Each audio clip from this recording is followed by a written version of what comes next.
done. So I'm only using this phone to back up my audio.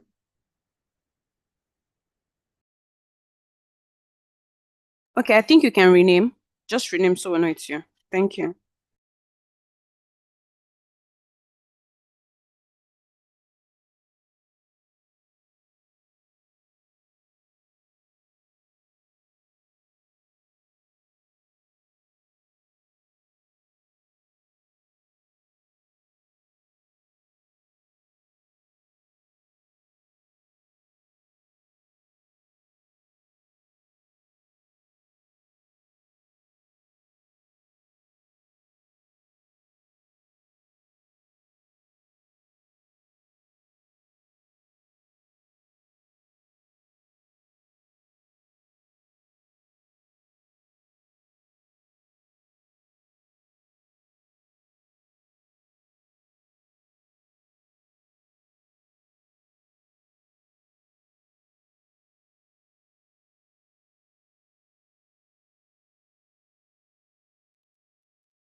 Okay.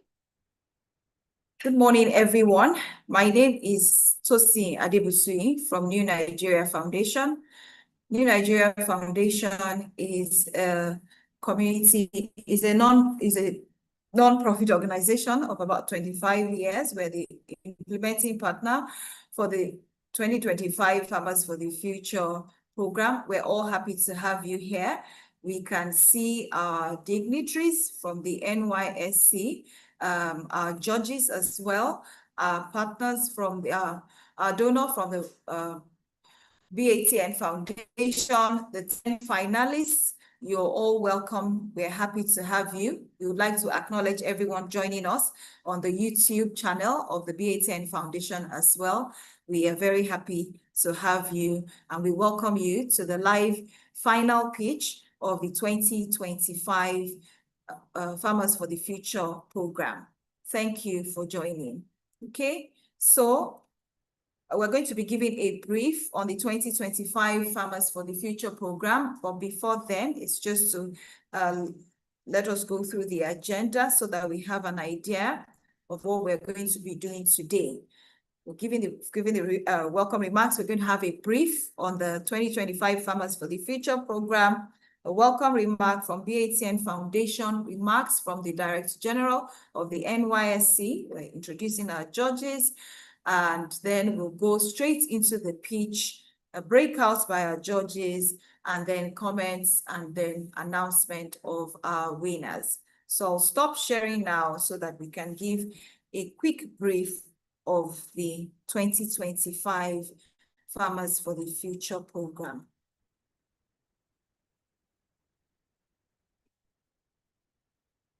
Okay, so once again, we're all welcome. I want to believe that you can see my screen. Okay, so we welcome the delegates, the DG, the Director General, and the delegates from the National Youth Service Corps. We would also want to welcome members of the live final pitch Independent Review and Selection Committee, judges, 10 2025 F4F finalists, and of course the 10 semi-finalists, BATN Foundation, our partners, and also our audience. You're all welcome. Our audience on Zoom, our audience on YouTube, our faculty members at the virtual bootcamp. You are all welcome.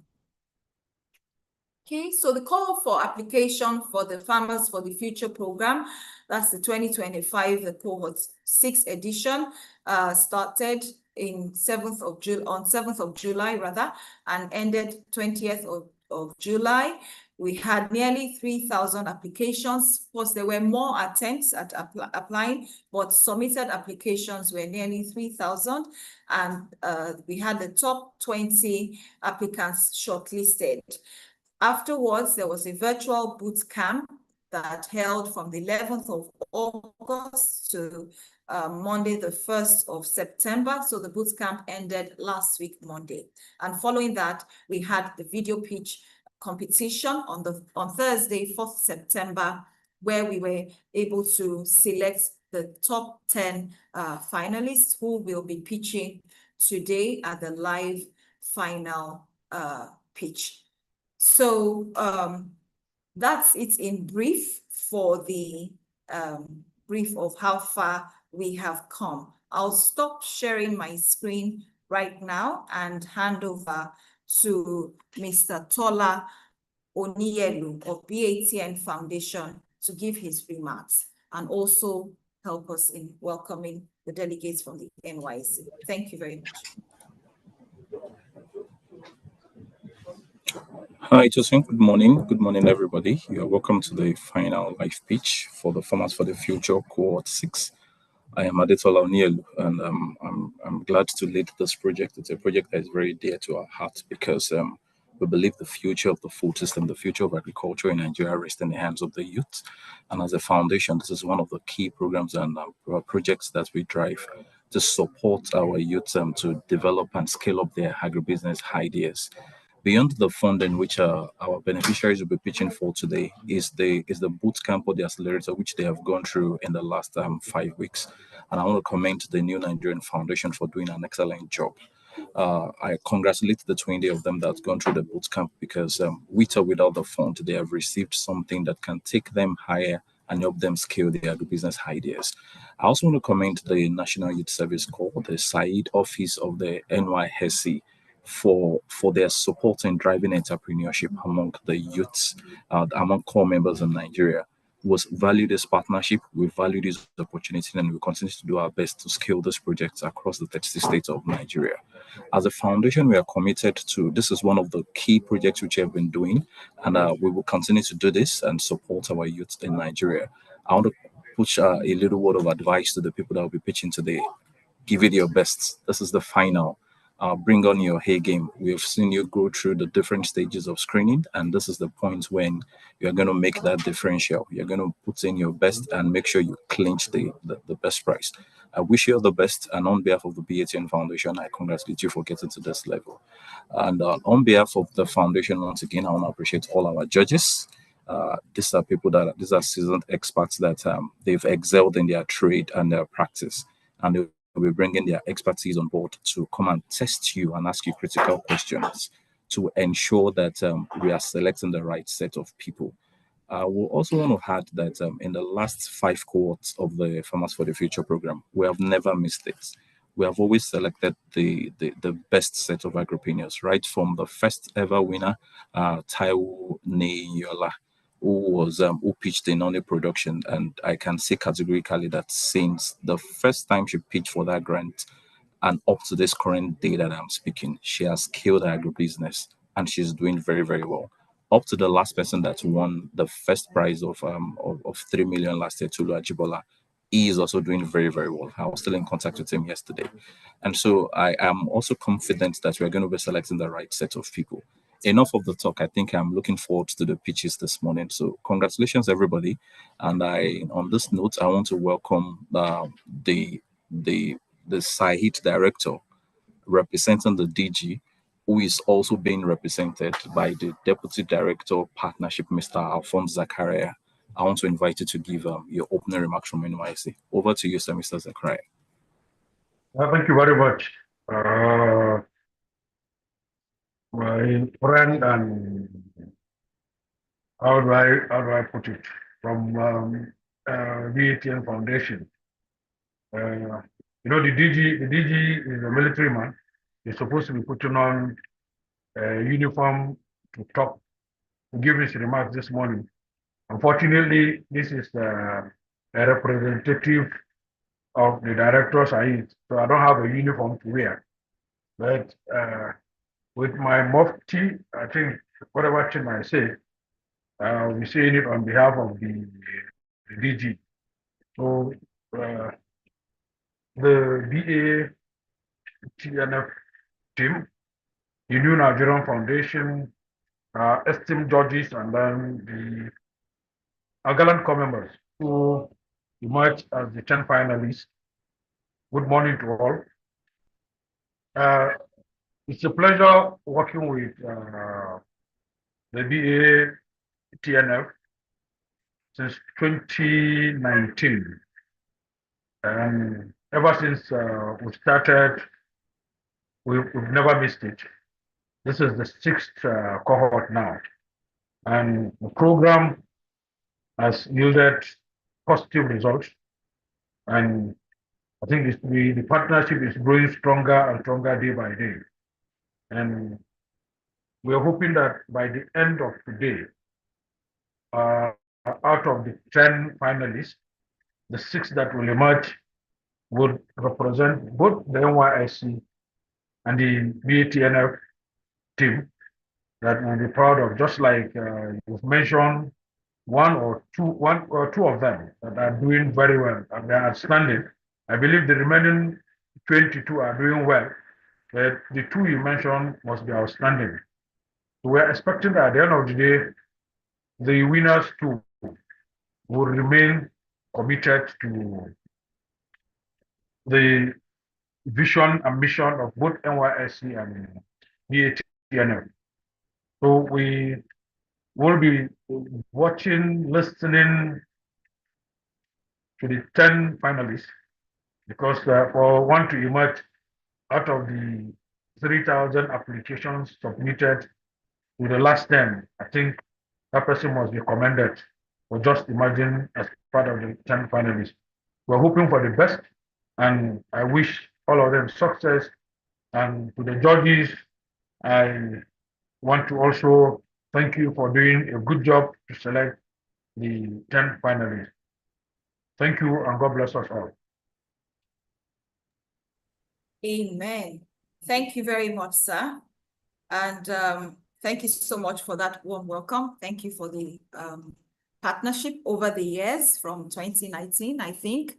I'm sure you're happy to see the outputs of the F4F over the years. Thank you, and please send warm regards to the DG of the NYSC. Okay, now we're going to be introducing our judges, and I'll be sharing my screen right away. We're having 4 judges who are members of the Independent Review and Selection Committee. Please, with thumbs up, just confirm if you can see my screen.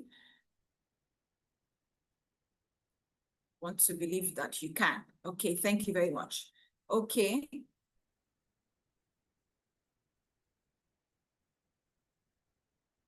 So we have Mr. Eze Nwakama. Mr. Eze Nwakama is a distinguished professional with over 20 years of extensive experience in banking, covering operations, treasury, international banking, SME banking, commercial banking, and agribusiness and export finance. He specializes in investment strategies, project structuring, and risk mitigation within the agriculture sector, and has a proven track record in leading financial and technical strategies that drive sustainable economic growth in infrastructure projects. Mr. Eze's academic credentials include a bachelor's degree in industrial biochemistry, a master's degree in project management technology, and a master's degree in diplomatic and strategic studies. He also holds a certificate in agribusiness management and is a certified Prince 2 practitioner and certified expert in SME financing. His professional memberships include associate membership in the Chartered Institute of Pension Management of Nigeria, honorary senior management membership, of the Chartered Institute of Bankers of Nigeria, and membership in the Chartered Institute of Risk Management of Nigeria. Currently, he represents Union Bank as the head of agribusiness and exports, where he develops comprehensive business plans, oversees agro-processing projects, and manages export development initiatives. Previously, he served as the Deputy Chief of Party at CNFA, a USAID-funded project where he led the agricultural value chain finance and investment services under the Nigerian incentive-based risk-sharing system for agricultural lending, NASA. At Development Bank of Nigeria Group, Mr. Eze distinguished himself as the head of operations for Impact Credit Guarantee Limited, supporting SME financing and ensuring the success of numerous agribusiness projects, from where he joined Arila Business Management as Chief of Staff to the GMD. Mr. Eze's extensive qualifications and strategic insights into agribusiness and export finance make him a valuable asset in driving economic growth and sustainability. His leadership skills, innovative approach, and commitment to diversity have consistently empowered teams and optimize agricultural value chains, positioning him as a forward-thinking leader in the finance industry. I must say, Mr. Eze Nwakama is a return judge, I think maybe 3 or 4 times, and that demonstrates, his passion and commitment to this cause. So thank you so much, Mr. Eze. We are happy to have you at the Farmers for the Future Final Live Pitch 2025. Thank you so much, sir. I move on to the next person. You're welcome. Thank you, sir. I move on to the next person, Mr. Shaye Olurotimi, who is the founder of the MSME social enterprise working at the intersection of enterprise development, community capacity building, and media. MSME Africa is a multifaceted resources platform for micro, small, and medium-sized businesses in Africa.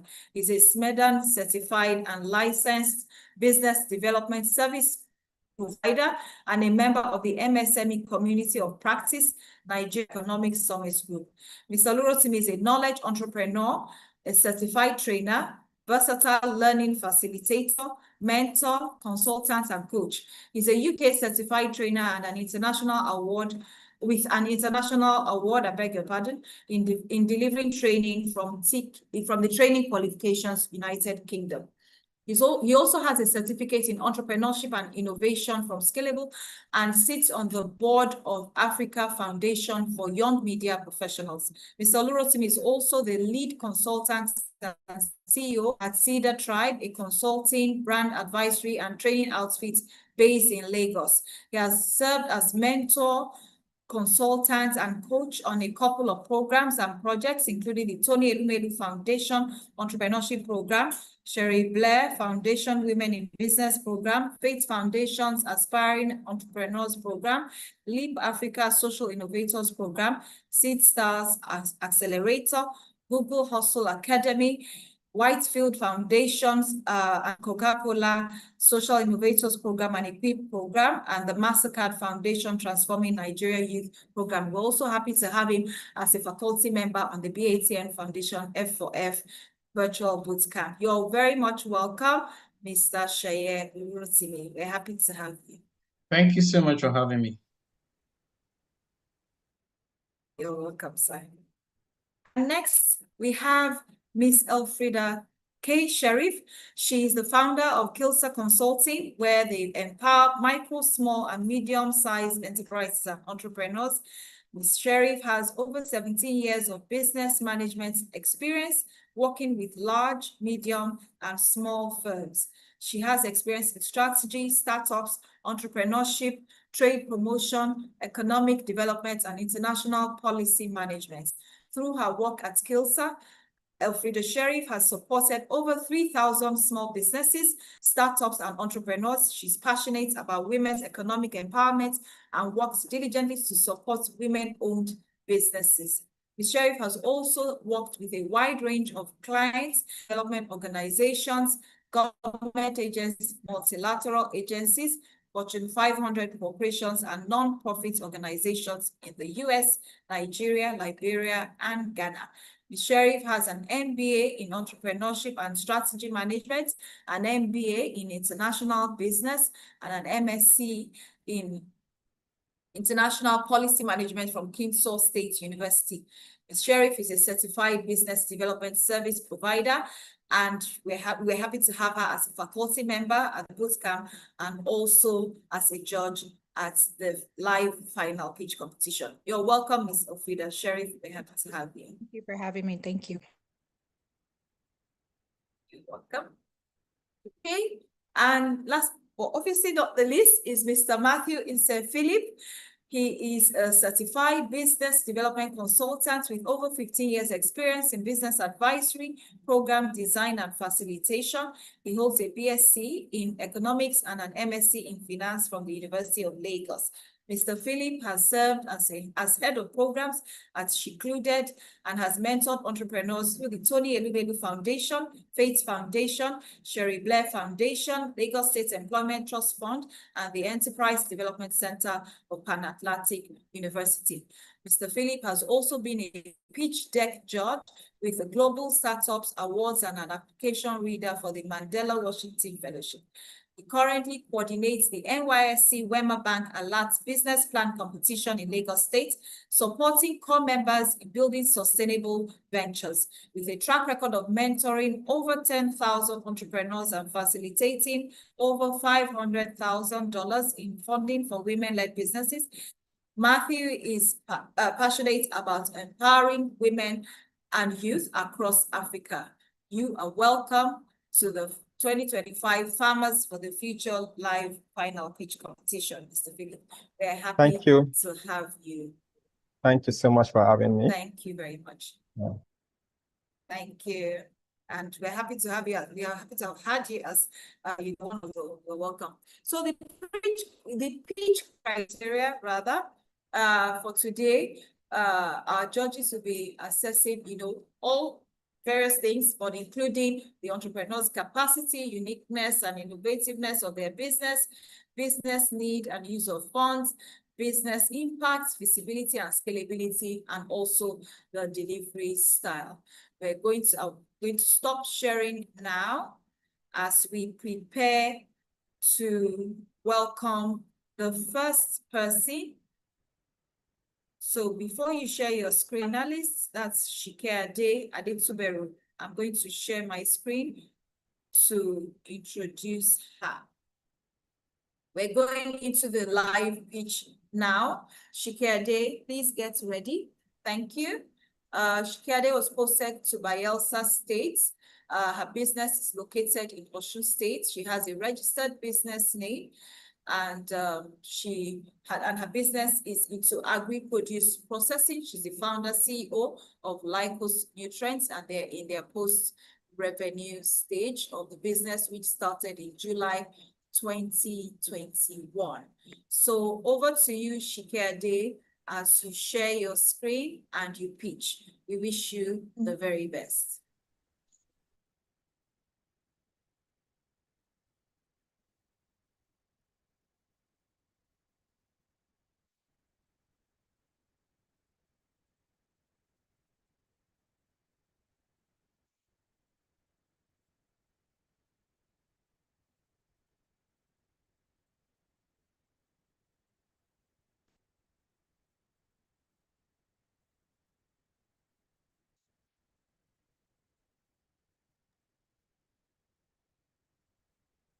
Yes.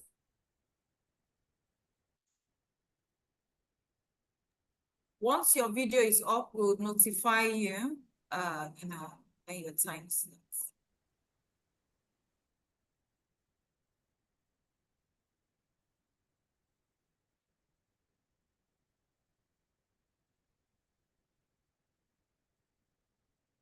I'm ready, ma'am. Okay, your time starts now. You have 3 minutes. All the best. Good morning, my honorable judges. My name is Adetuberu Shike Ade. I'm the founder of Lycos Nutrients Enterprise, where we turn waste into value.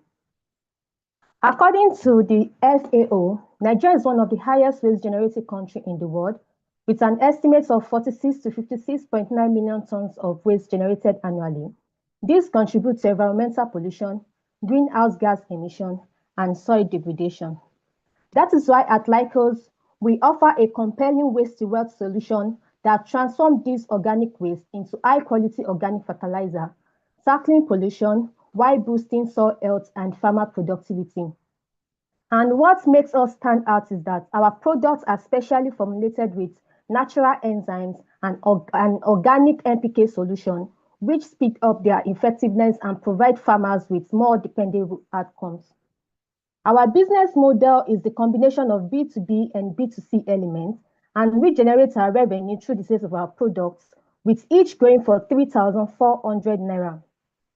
Our traction to date include business registration with CAC and SMEDAN, sensitization and onboarding of over 35 plus farmers, purchasing of 2 grinding machines, secured partnership with 4 agro stores in Osun State, and participation in BATNF program. Our target audience are the smallholder farmers, the medium-sized and the commercial farmers, the organic growers, the farm cooperative, agricultural stores, gardeners, and everyone interested in sustainability. In Osun State, our major competitors are the Ayuade Organics and the Greenfield Limited. But what gives us an edge over them is that we are more strategically located closer to our key customers. We are more committed to using only naturally and locally sourced raw materials, which also provide indirect jobs in the community. And also our products are very cost effective. We sell for 3,400 naira, while others start selling from 5,000 to 6,000 naira per the same kg. On our executive team overview, we have myself as the founder, we have the production support officer, the financial officer, and the marketing officer. Since the inception of our enterprise, we've generated 1,526,200 naira in revenue, with our current profit margin being 33.93% and our projected profit margin being 42% by 2027. In order to continue to scale this impact, we are kindly asking for 2,910,000 naira, which will be invested into the purchasing of equipment, rebranding and repackaging, sourcing of raw materials, marketing, logistic costs, and other operational costs. Kindly find attached our CAC documents and samples of our products. Thank you. 2 minutes and 50 seconds. Thank you. Over to you, our judges.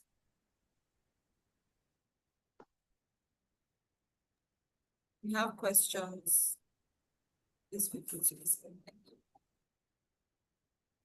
Can I go first? Hello? Yes, sir. You can. Okay. Sikade, good morning. Yes, How sir. are you? I'm fine, sir. Good morning, sir. Morning. So I want to understand, you said your sales price is 3,400. Yes, sir. What's your cost of production? And what That was about, price? okay, sir. No, hold on. I want to know what your cost of production is and how your fertilizer is packaged. Okay, sir. Our cost of production is about 1,900 to 2,000 naira, and our fertilizers are packaged in powdered form inside a 5 kg Ziploc bag, sir. 5 kg. Yes, sir. And it costs you about 2,000. What are the major components of your fertilizer? Okay, sir. We use green waste, brown waste, soft rock phosphate, biochar, processed animal manure, and worm castings, and other things, sir. What's your target market? Who are you looking at marketing your product to? The smallholder farmers, majorly the rural farmers, then the medium-sized and commercial farmers. Those are our major targets, sir. You need to redirect your major targets, because for the rural farmers and for the smallholder farmers, it's the organic fertilizer. As if I check yours at this thing, your price is still more at 3,400 for 5 kg. That's about 34,000 for 50 kg. Yes, sir. I don't know, 5 kg, yeah, 50 kg, that's about 34,000 for them. But your fertilizer will do better if your target market is those that produce vegetables. Because a lot of people produce vegetables and they are looking for this kind of fertilizer. Okay, sir. Okay, Thank you very much, sir. That's my first question. Let me allow other people. I still have a few things to ask you. All right, sir.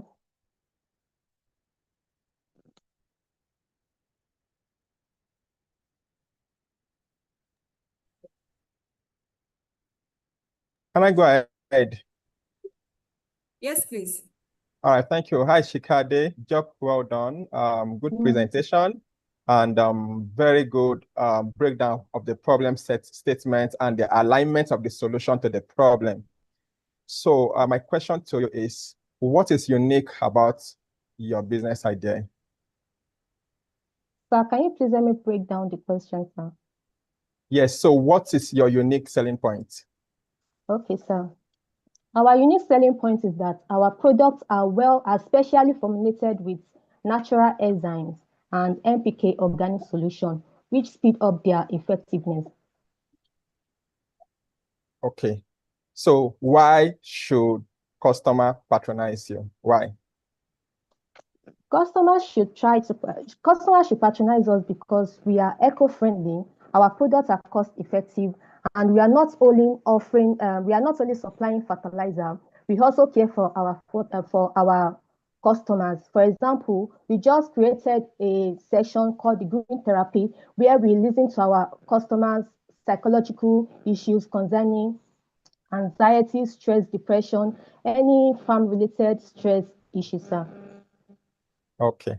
Thank you. Thank you. Job well done. So let me just add this for in case you find yourself pitching in subsequent competition. So in terms of your unique selling point, I always like to hear how would this product benefit me as your target audience compared to your to the competitive product in the market in terms of yield, okay, in terms of reduction of harm to crop, like what they're currently experiencing with the likes of chemically filled content fertilizers, etc. But what you have done is good.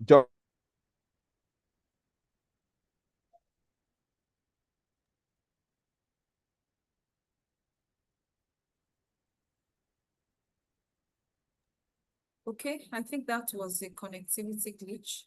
I'm sorry, at sir. Mr. Phillips' end. Okay, do any of our judges have questions for Shikede? Shikede, please remember that you're still sharing your screen so we can see all that's going on. Okay. Yes, I Thank have you. another And please question. turn on your camera as well. Thank you. All right, Mr. Eze. Okay. So looking at what you're doing, how do you think that this grant money will help you scale up? Thank you very much for the question, sir.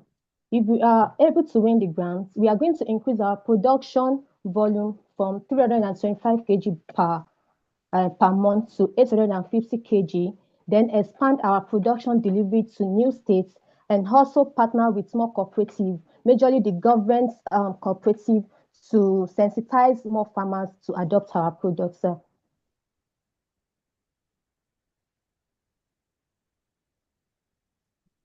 What's the cost of increasing your capacity currently?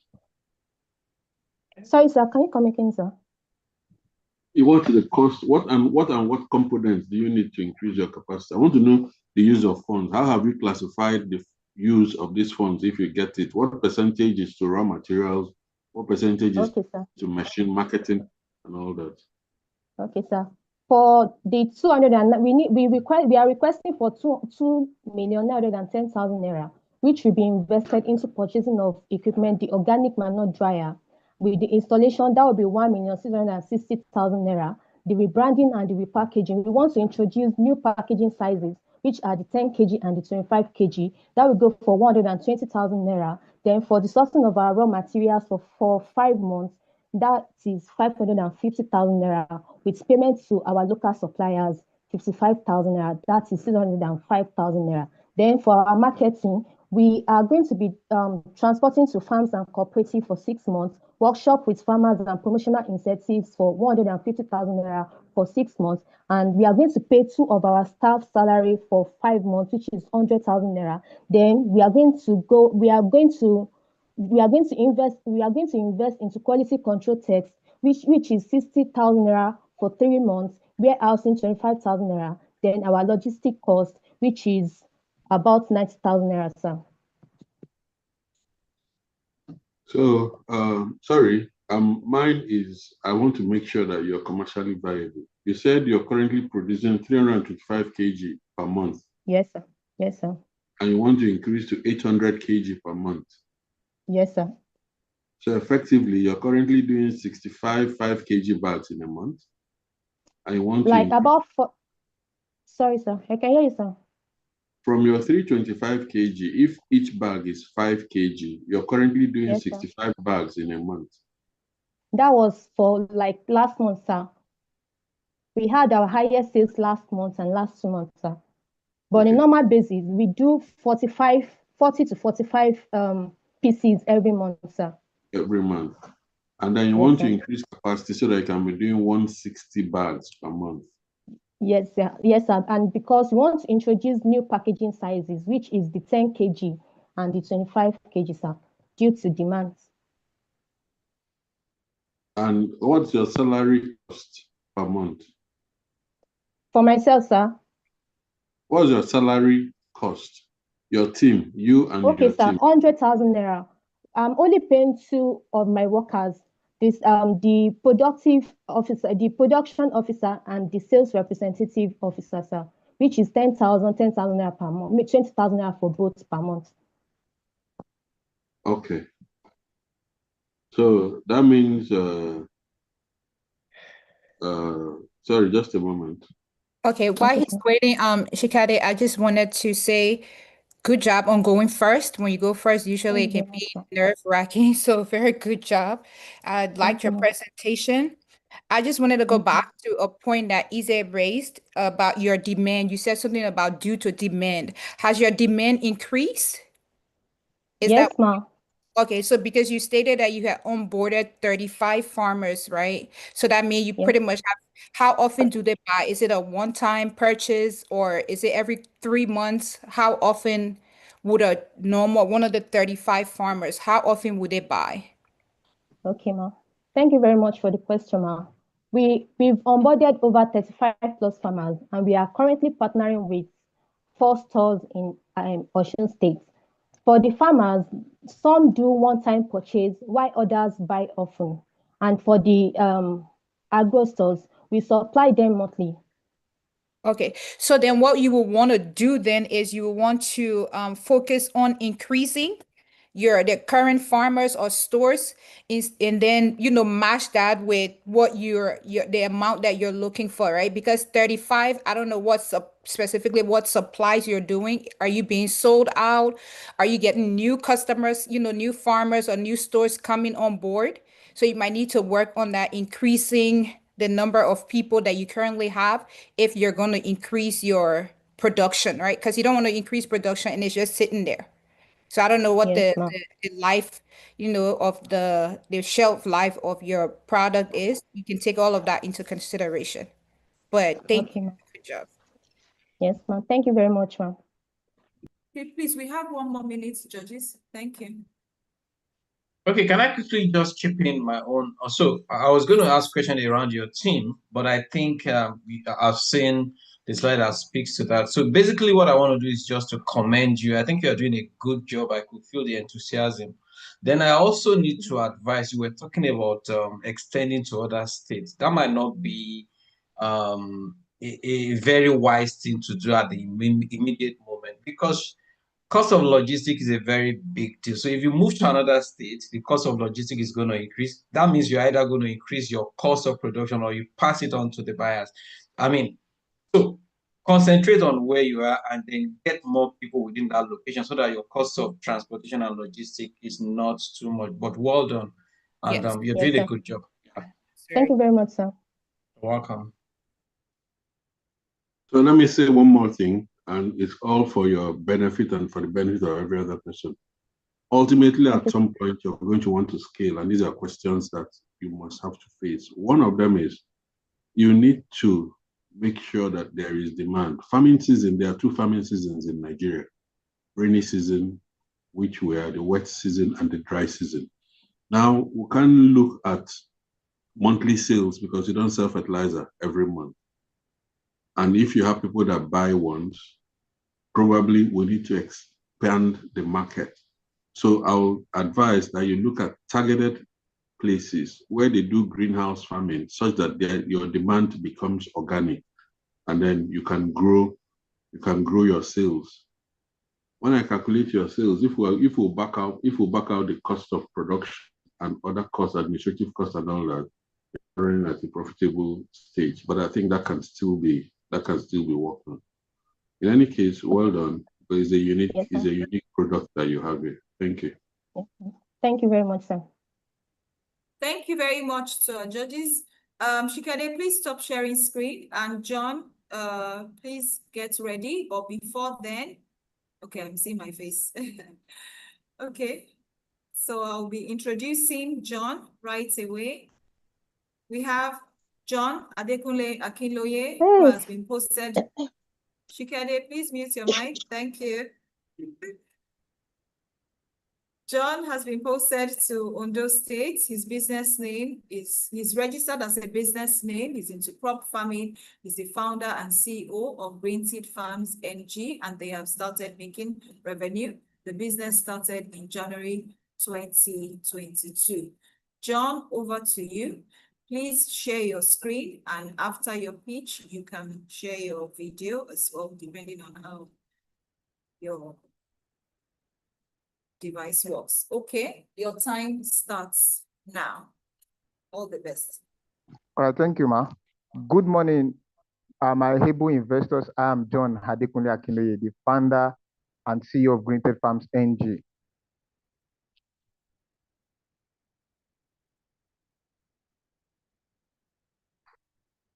Sorry, my screen is not moving. Use the right arrow right. Yes, the key is season. I don't know. Sorry. Okay, I'm John Adekunle Akinloye, the founder and CEO of Green Seed Farms NG. After losing half of my 1-acre tomato farm in 2023, which led to the vision of preserving my tomato and preventing waste, Green Seed Farms NG reduces post-harvest loss and turning fresh tomato into tomato puree, which is natural and chemical-free. We empower local farmers too.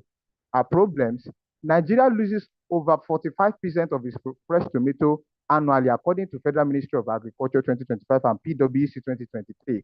Farmers suffer loss due to post-harvest loss, high price and limited access, lack of processing and storage facility. Our solution includes innovative technology, processing and preservation, steady supply, partnership, and ecosystem. Our value proposition includes natural preservation, surplus offtake from local farmers, affordability, and our social impact costs across SDG 1, 2, 8, 12, 13, 17. Our market opportunity, it involves that the Nigeria tomato market puree value up to 200 billion naira, and it has been projected that it will increase up to 8 to 10%, so up to 250 billion naira between 2025 to 2028, according to PwC 2023. Our business model is B2B2C, tomato puree sales, training programs like NYSC Said, and it also involves our target market, which is health-conscious individuals, age range 18 to 60, our boarding house, primary and secondary schools, NYSC orientation camp, university campus students, and international markets. Our marketing strategy involves social media platform, referral, word of mouth, influencer marketing, traction, partnered and delivered 20 kg to Ondo State orientation camp, 371 students from FUTA, 48 lecturers, 9 boarding house schools. We've been able to serve 2 out of them, then 2 event caterers. Our competitive advantage are natural and preservative free and no refrigeration needed. Our financial record shows that we have sold total product of 680 kg, which is shown on the slide. And our financial projection shows that projection assumes 25% and 30% annual growth rate consecutively for the first 2 years. Our milestone, CSU, Smidan, and we have been able to partner with GB Hub Africa in Kebbi State, also partnership with Soilless Farm Lab in Ogun State, alumnus of BATN Foundation, Farmers for the Future, and Nigeria. Your time is up. Thank you, John. Over to you, our judges. Thank you, John. You went really, really, really fast, but thank you. Good job. Can we go back to your slide on the slide before your financial record? Yeah. Forward. Yeah, let me look at here, please. So what your solution, you said natural preservation, right? And you talk about the tomato puree. So you're selling to everybody, or are you selling to particular people? And what are you selling? The natural preservation process? What is your product? Yeah, here is a sample of our product. Okay. Here is a sample of our product here. Okay. And also we sell to university students. We don't sell to everybody because everybody is not our market, but we have mapped out university campus students, lecturers, because students don't have the time to, because of their academic activities. and also we target health conscious people. And also we discover that tomatoes are always cheap at a particular time of the year and also expensive. So farmers suffer loss because of post-harvest loss. So we gather those tomatoes from them, and also because it is organically produced, because we also have 14 farmers that we have trained to produce tomatoes organically. So we be an off-taker for them, then we process the tomato so that when tomato is now expensive, we can sell at a more affordable way. At the same time, we are making profit. So you're selling the tomato puree back to what are you selling back to the farmers? Yeah, we are just giving them, we are bridging the gap of post-harvest loss and yet making them have a steady income rather than losing their tomatoes during the surplus season. Okay, I'll let the other judges go for now. Hello. Can you hear me, John? Yes, sir, I can. Thank you, sir. John, well done. Well done. Yes, sir. Now, what is the preservative that you use in keeping your tomato? What do you use as preservative? Yes, at the moment, it is no preservative. We don't use any preservative. Part of what I mentioned, I couldn't get to that slide, is our team member. Myself, I study fisheries and aquaculture. Then we have in our team a professor of food science technology. That's Professor A.A. Badejo from FUTA, of 23 years experience. So we use natural preservative, meaning that we produce the tomato naturally without any preservative. The only thing that we had is that we put a top oil on the top surface of the tomatoes, and it has been tested over and over again with quality assurance, and we are giving out 9-month preservative. Not a problem. So what you're doing has a complete backward integration to primary production. Since you have farmers, you're offering them market and you're producing. I think you need to increase awareness of your product. Somebody like me, I'm using myself as an example. I don't eat tinned tomato. That's why I was interested in asking you what the preservative you use is. But you can also tell your professor that you can you hear me? Yes, sir, I'm with you, sir. Yeah, you can also tell your professor, you should understudy the effect of ginger and garlic mixed in this as preservatives. These are also things that are added as condiments. So the oil is good, it provides an anaerobic environment and microorganisms cannot grow. But if your processing is wrong, assuming you take tomatoes that are infected with aflatoxin, you know it will infect it. So you have to be sure of your quality control. So what will you use the money for? Yeah, if we are being given 3 million naira, we are going to invest 50% of it into capital equipment, 20% into licensing, 10% into raw materials, 10% to branding and promotion, then 10% to advertisement. Currently, we are lacking dehydrator because we use the university dehydrator. We are in partnership with the Federal University of Technology, Akure FUTA. So we are currently using their food science and research lab where we use their dehydrator, and that's where we have been able to produce. But consistently, we have not been able to meet the demand. For instance, the last NYC orientation camp they had last, there was order that came to us, but we couldn't supply because of limited processing facility. Okay, that's fine. On your licensing and certification, if you get the money or if you want to do, reach out to me. I will help guide you with NAFDAC to get certification for what you're doing. Well done. Thank you. Thank you so much. I'm very grateful, sir. Okay, John, job well done. Very good pitch. And I also love the fact that the problem statement was well identified and aligned with the solution. And the unique selling points is very, very clear. Just like Mr. Wakawama said, I prefer fresh tomato than tin tomato because of the harmful chemical substance that they use for preservative. I love the fact that your product is organic, it's natural. So what's the shelf life for your product? Thank you so much, Mr. Matthew. The shelf life of our tomato is 9 months. 9 months. Okay, fantastic. Yes. Okay. So where's your factory located? Is the Federal University of Technology, Akure, precisely food science and technology lab. Okay. So you can agree with me that over 90% of tomatoes consumed in the southern part of Nigeria is brought in from the northern part of Nigeria, right? Yes, so how do you intend to bridge seasonality gap? There are situations where because of seasonality, price of tomato can skyrocket by over 300%. Okay, so how do you intend to bridge that gap to be certain that there is stable availability of raw material for you to produce, and also you are able to operate competitively in terms of your price? Okay, thank you so much, sir.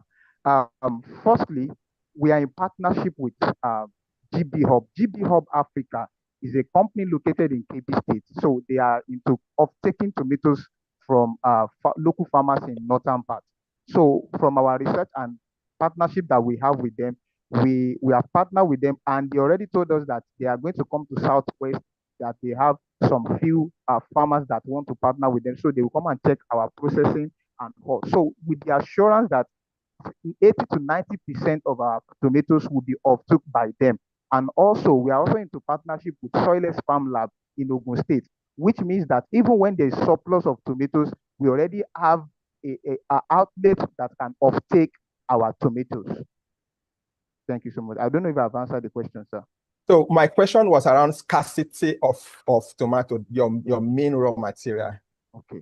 That's seasonality, yes. Yes, okay. For the scarcity of tomatoes, personally, I farm tomatoes. And also, we have been able to train 14 farmers, which are also practicing organic tomato farming, because we don't just buy from any local farmer. So we bridge the gap of planting the tomatoes, then we take because there's no way you want to plant tomatoes. Sometimes you still have some excess, then we convert it to tomato puree, not just tomato paste. Okay, great. So it's the off-taker strategy is a very good idea. Okay, the off-taker strategy is a very good idea. So you need to onboard more reputable farmers, okay, to the off-taker system, so that you are certain of stable supply of raw material. But job well done. This is a very brilliant business idea. Keep it up. Okay, Thank John. you so much, sir. Oh, Mr. Shego, I had a question again, trying to understand what exactly you have innovative. Please, we have 1 minute more, judges. Thank you. Yeah, what is the innovative technology? What is that? Because when Isa asked you about the preservation, you said you don't do nothing, and then you say you just add oil, right? Because you have to look at your actual product that you're selling, because maybe you need to work on that innovative technology part, because it's missing, right? And you say you don't do anything. So you're doing the tomato puree, but anybody can do that without doing a business. So work on that innovative aspect, what you're doing differently, or this intellectual property that you have, or something that you created that will make this process work. Okay. And Thank you so much, Ma. The innovative part of it is that, number one, we use purely organic 30 tomatoes, seconds more, please. not Thank just you. any tomatoes, and also we hey, use you can go secure, ahead. lightweight, Great job. durable, and easy to transit tomatoes from. It's practical. I mean, from farmers to our facility, and also to distribute to boarding house schools, to national orientation. NYC orientation camp, and university students. Good. That's good. So work on that technology, the innovative technology part, because that's Yes, what ma. Yes, ma. Thank you, ma. Okay, I'm sorry, that's all we can take for now. Thank you very much, John. All the best. Please stop sharing your screen, and we'll move right to the next finalist. Please stop sharing your screen. Thank you, John. Okay. I'll be introducing Aya Lemechi Providence. Providence, please get ready. Providence has been posted to the FCT and has a business name. She's into crop farming. She's the business manager of Great Era of Providence Company Limited, and they're in their post-revenue stage making, the business was founded in January 2020, a team, and she's got online presence on Facebook and Instagram. So I'll stop sharing now and allow Providence to share her screen. All the best, Providence. Good day, BATNF and judges. We are great era of Providence Company Limited. We Providence, you're not produce sharing your essential. screen. Okay, I'm sharing my screen now. Okay. Good day, Starts now. BATNF judges. We are great era of Providence Company Limited. We produce essential, nutritious, organic vegetables.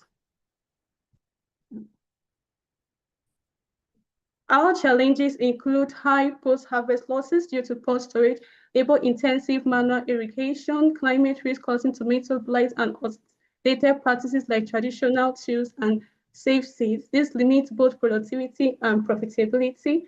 Our solution. Your screen is not moving. Our solution is practical and eco-friendly pesticides, adopting improved tomato seeds, transitioning to solar-powered irrigation to ease of labor intensity and efficiency, building climate-smart infrastructure such as greenhouse and storage facility to cut waste, and reaching out to wider market through digital marketing.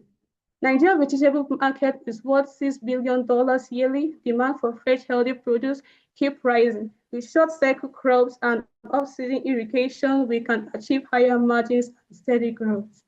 Our revenue comes from sales of fresh vegetables, premium off-season production, and direct supply to retailers, restaurants, and households.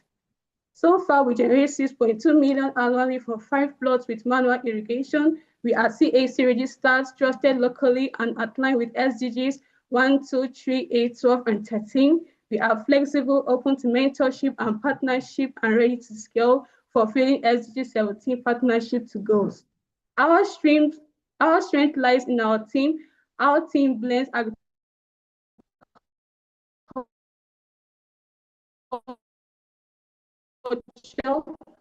decades of family experience and marketing expertise. Together, we scale successfully.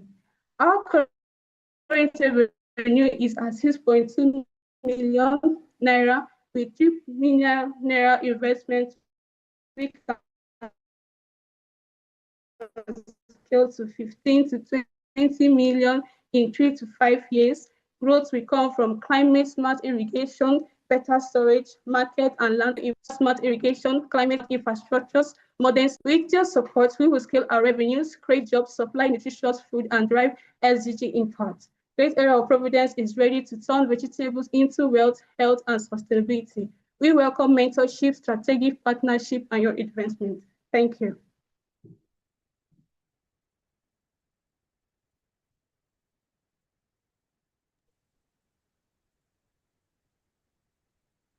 Hi, Providence.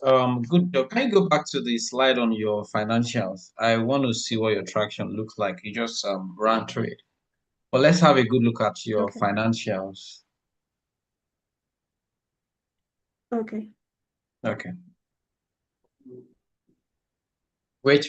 It's tiny. I wish I could expand it so I could see current performance, farm. So you want to talk about your traction in terms of financials? How much have you made since you started? And so just take us through that. Okay. Our business came to light 2018, but like 2019 and 2020, we took a pause because of the COVID-19 and came up again 2021. And we just started small by small, something backyard, but we scaled with support, with land free gifted to us. And then we started from plots, we're able to achieve million naira, and from support. Okay, so just give the financials 20, maybe from which I can see 20, is it 2014? It's actually tiny. I just want to monitor the progress of your financials, right? How much did you make in 2022, 2023, 2024, 2025, right? Cost and revenue. Okay, what we're having here is 2024. What we achieved 2024. So we achieved 6.2 million annually. Yeah. And then our That's gross revenue, of right? 24. Yes. What's the Then our difference estimated between cost for leafy vegetable, ugu, and leafy vegetable, pumpkin? What's the difference? okay, the pumpkin is the English name. The ugu is what is common, no, like in Poland, you know, it's called ugu. That's the common name. The pumpkin is just the English name, sir.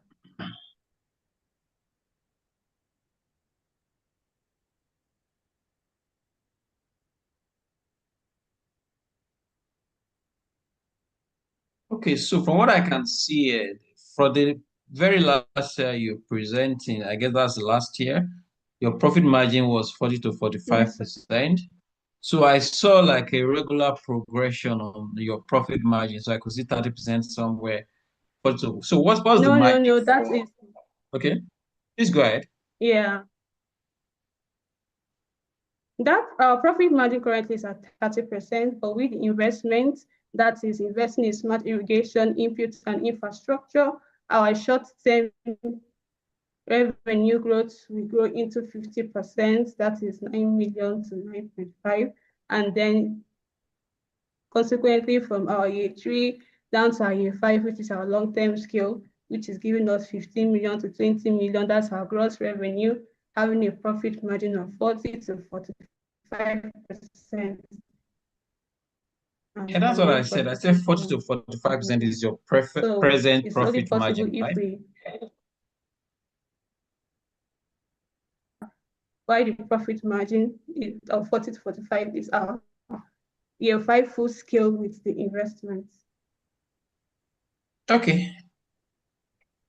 Can I ask a question? This on your pie chart, I can see leafy vegetable, ugu, and leafy Yes, sir. vegetable, pumpkin. What's the difference?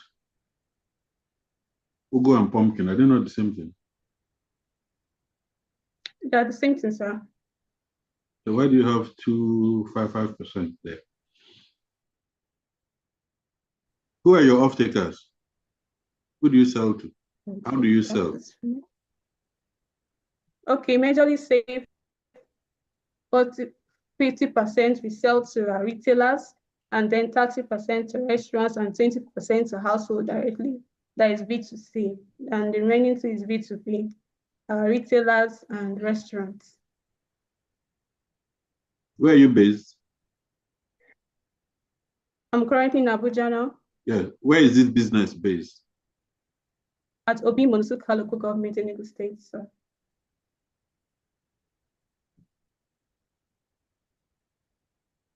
Okay. So your expansion that you're asking for, what do you need the money for? We are taking 3 million naira investments. It is going into improved seeds, solar smart irrigation, climate smart infrastructure like building of greenhouses, modern storage and packaging infrastructure, and digital marketing. Yes. And you think 2 million will do that? We are going to hire the expertise of an irrigation engineer. He will be the best position to lead us into that for what we need and for our capacity. Okay. So currently you do all-round farming? Yes, sir, with the help of manual irrigation, which is labor intensive and inefficient, which we're hoping with the investment we'll be able to transition into. That's fine. So you can see a synergy with what the First Lady Sikade and what you're doing. Buying her organic fertilizer can actually help you in doing the all year round farming, so that you can also synergize and work. Yes, like we're organic. We're organic. I hope Sikade is hearing me. You have a customer. Even the tomato guy, you also have a customer in Sikade. Thank you. All right, sir. Thank you, sir. Okay, Providence, job well done. So firstly, I would advise you are currently cultivating 5 plots of land, right? Yes, sir. How many products currently being planted on that land?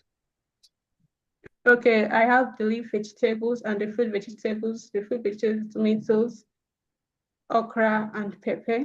Then while the leaf vegetables is the pumpkin, the jute, the water leaf, the amaranthus, that is the green, and I think water levels, so yeah. Okay, so that's about Yes, 10 products on 5 plots of land, right? So I'll yeah. advise that you try to conserve your energy, okay? Focus on the crops that gives you high yield and high returns, okay? You can reduce it.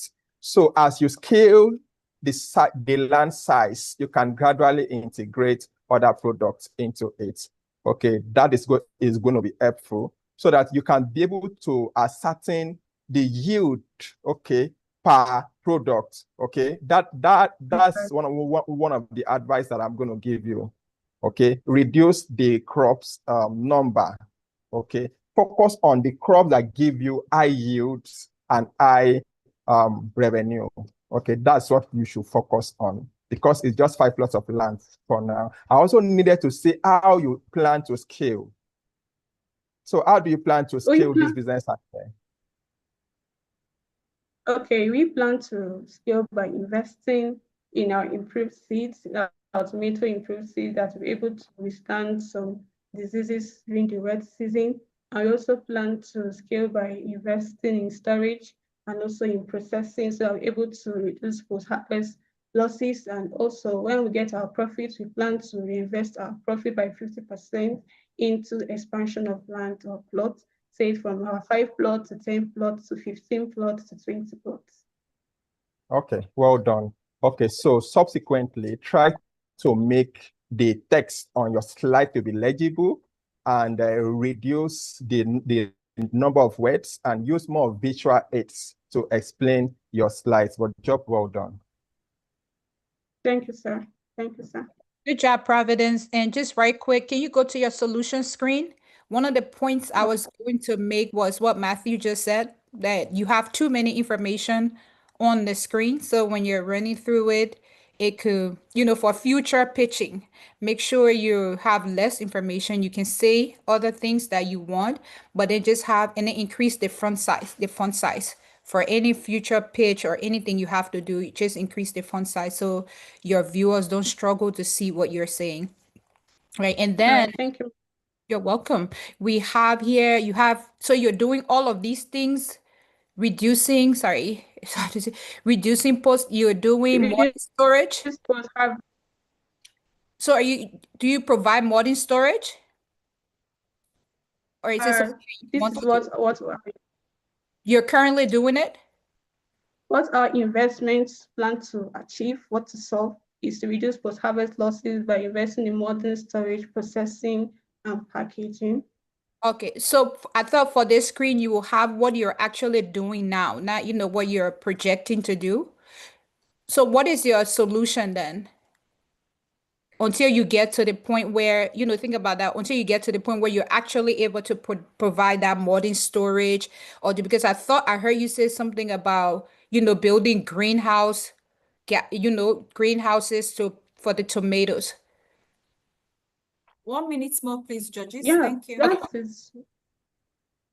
That is when we get our investments. That is what we're going to invest into climate smart irrigation infrastructure, because that is the greenhouse, so that we'll be able to control climate risks. Okay. Yeah, so this our solution is what the investment is going to help us achieve. So you don't have that solution right now, you're waiting on this investment? No, we don't have that solution. The only solution we have is to go into dry season farming by manual irrigation. Yes. Okay, thank you so much, Robin. All right, thank you, ma'am. Thank you very much, judges. All the best, Providence. Please stop sharing your screen, and I'll ask Emmanuel Babalola to get ready. Thank you.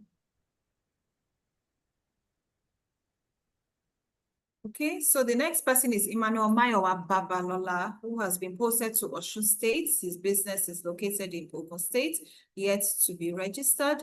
His business is called The King's Touch, is in post-revenue stage and started February 2017. Over to you, Emmanuel Mayowa Babalola. You can share your screen. I wish you all the best.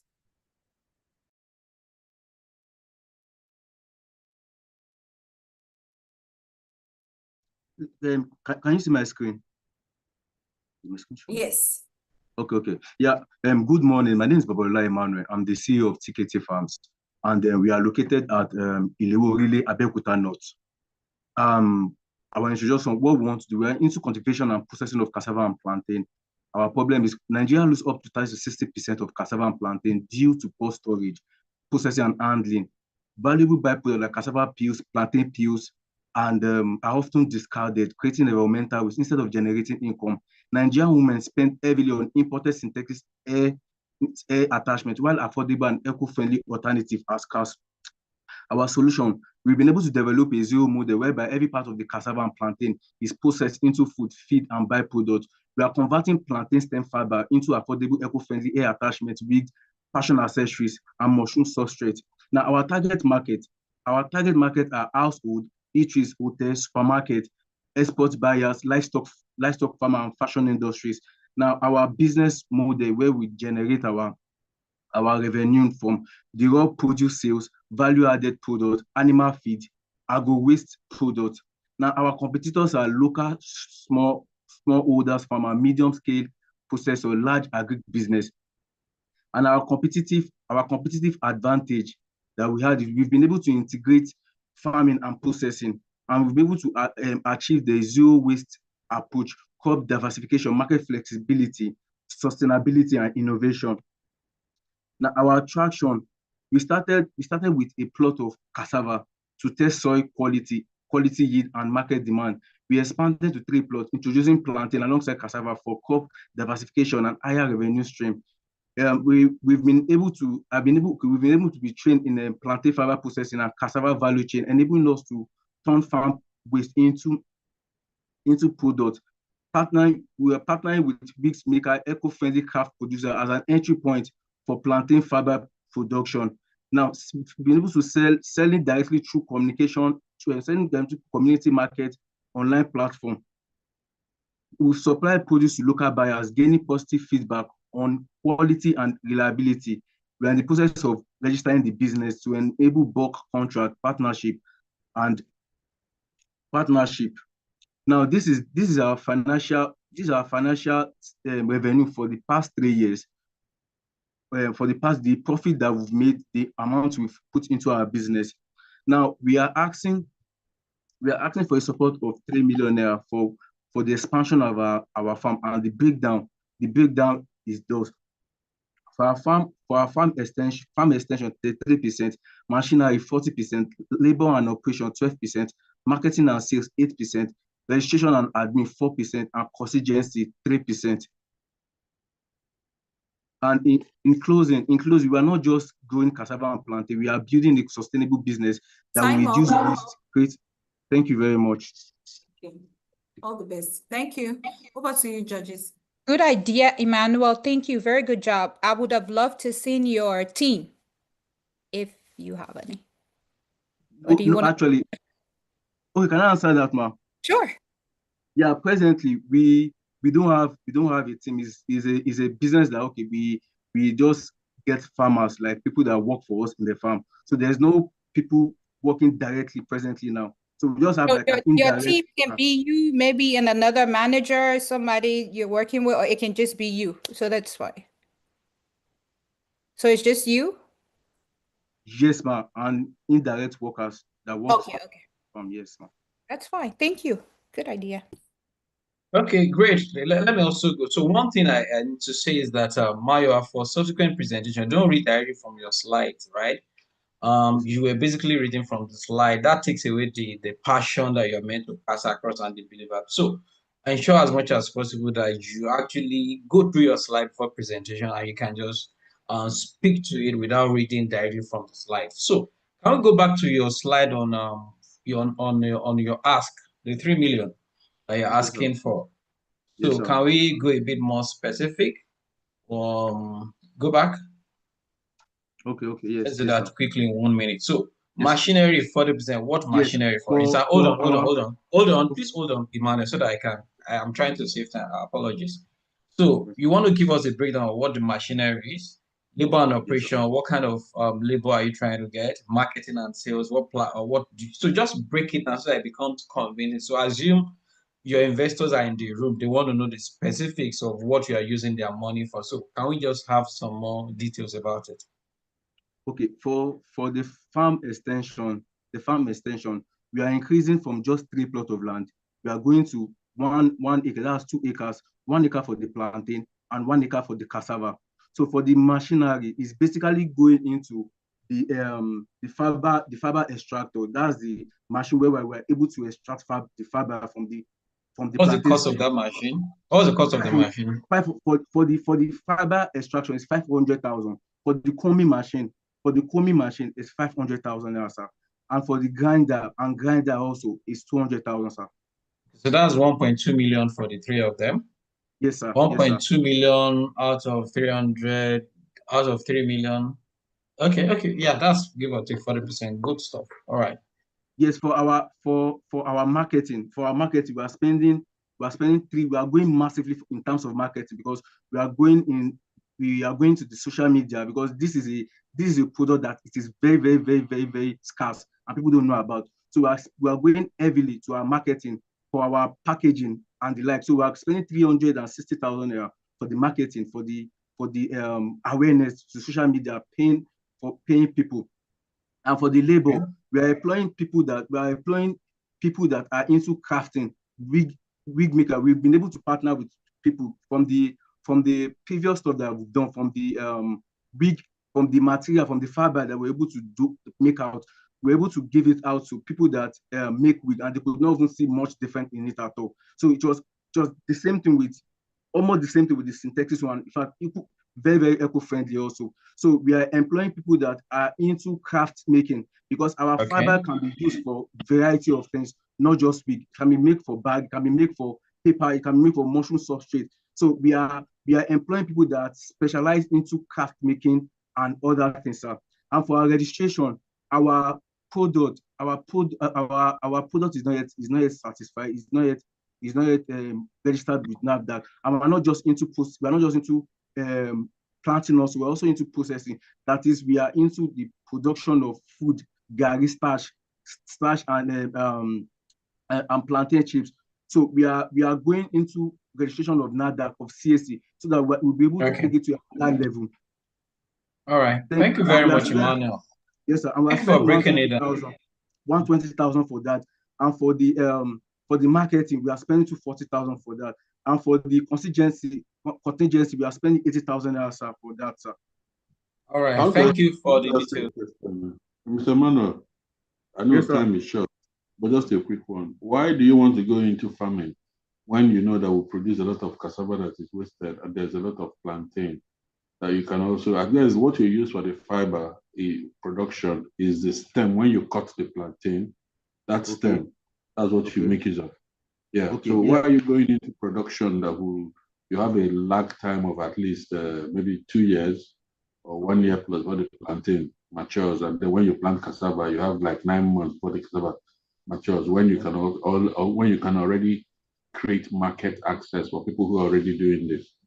Okay. Yeah, thank you very much for this question, sir. Awesome, sir. Thank you very much, sir. Now, the reason why I'm venturing also into planting is because we are not just trying to just generate one source of income. We are generating it from different source of income, different source of revenue. Because from the harvesting of the plantain on its own also, we are getting out income also from it. So now it's just after the selling of the plantain, the residual, the wastage, the plantain chalk, the plantain stem, the leaf, and the other one. I had the feeling that, because back then we just cut it and dispose it. But I just felt that this also can be used. So that was when I ventured into what can I get from this. So that was when I was able to learn the fact of getting out fiber. So now the main reason, the essence of the planting is, normally we are into cultivation. So now is the reason why we now do the fiber and everything is just to minimize the wastage, to put into consideration like a farming system whereby there is no waste. So making people understand that every single thing in the farm is useful. I don't know if I've answered your question, sir. You have, but I still have other views. I think you should not waste time planting when you already have excess available, so you can actually make yourself a market for these people and save yourself the stress of primary production. Right. Because what you're looking at is an integration of what is already existing. So you don't need to rediscover Right. new things. Yeah. So please, okay. And what do you want to ask a question? 1 minute more, please, No, I judges. thought Thank you were asking a question now. Okay, that's fine. Thank you. Okay, sir.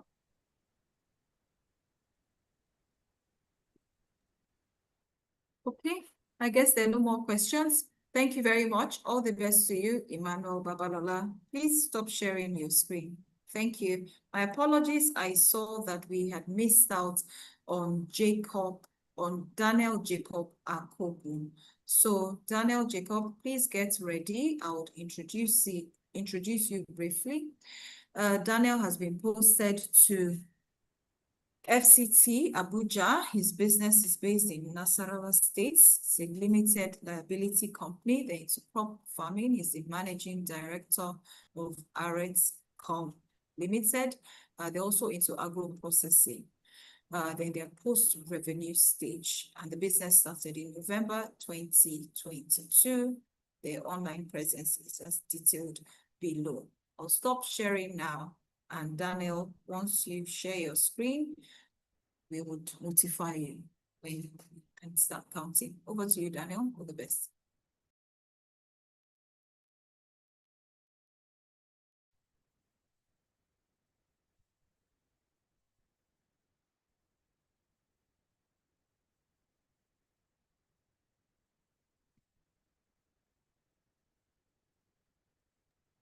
Okay.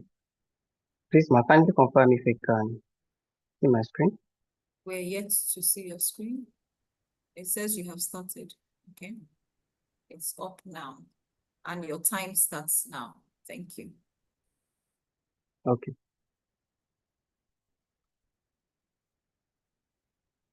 Okay, thank you very much, ma'am. Good day, everyone. My name is Daniel Jacob, and I'm the Managing Director of Agricbusiness Limited. Growing up as a young guy in northern Nigeria, I've always had this taste for open palm oil. Palm oil sourced from open markets, and it has been terrible. Anytime we get palm oil from the open market, there tends to be this foul smell and bad taste that it used to have.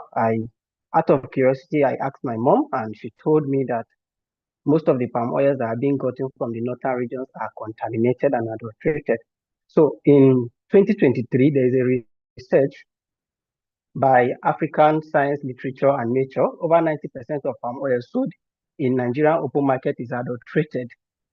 And northern Nigeria, with high palm oil demand, is heavily affected due to widespread, low-cost, unregulated supply. Consumers are facing increasing health risks, yet have limited access to safe, unadulterated palm oil. And this is what led to the death of Irish Food with our flagship product brand, Irish Palm Oil. So the problem remains poor quality, adulteration and additives challenge, contamination, supply and demand imbalance, high pricing barrier, and the limited community reach. Most of the palm oils that are sold in public markets are adulterated with acids. Some are Sudan 3, Sudan 4, and Sudan 1, respectively. And these palm oils are These substances are carcinogenic in nature, which are capable of causing liver failure, kidney diseases, and heart problems. So our solution is quality, affordability, and accessibility.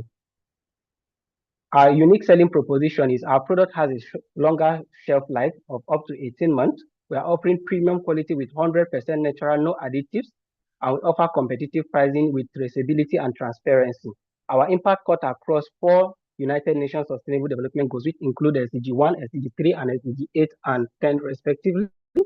Our market opportunity is growing human population with rising domestic and industrial demand, rising consumer awareness, demand for safe, hygienic food products, especially in the northern Nigeria. High reliance on quality palm oil in northern Nigeria creates our entry potential, as well as Nigeria's deficit in annual production of palm oil, which costs over 500 billion naira in market value, with over 600 million naira, $600 million to import from Malaysia and Indonesia. So our business model is both B2B and B2C. Sorry, finding it difficult. Okay. Our traction so far. Sorry. Your time My is screen up. is going off. Thank you. Yes, thank you. All right. Okay, our traction and milestones Your so far is time we is have up. acquired a facility. Daniel, your Okay. time is up. Over to you, our judges. Okay, thank you you. very much. You're welcome. All the best. Okay, can you put your slide on your traction so far, your financial traction so far, and tell us where you plan to source your palm oil from, how you plan to source your palm oil? Okay, thank you very much, sir. We are already an existing business and we source our palm oil from Kogi State and Calabar respectively. And how we do that is I travel down to Calabar and Kogi by myself and partner with local millers, of which we have a team representing us there to assure us of the quality of what we are getting. So they do the production there and then bring it down to Kano, where we do the upstream of refiltering and packaging for distribution. So we have secured a production facility in Kano and a retail facility also in one of the major markets in Kano. We successfully deployed products from 75 cl to 25 liter, and we have a growing presence in 3 northern Nigerian states: Kano, Jigawa, and Damaturu in Yobe State. Thank you. Do you know what FFA stands for? Yes, sir. What is the FFA of this your local oil versus FFA of industrially produced oil? Okay. At the moment, we are yet to get our report from NAFDAC. We began our NAFDAC registration in February, and the process is still in the pipeline. So we've not really taken attention to check the FFA, sir. That's a major quality component. I'm very interested in palm oil.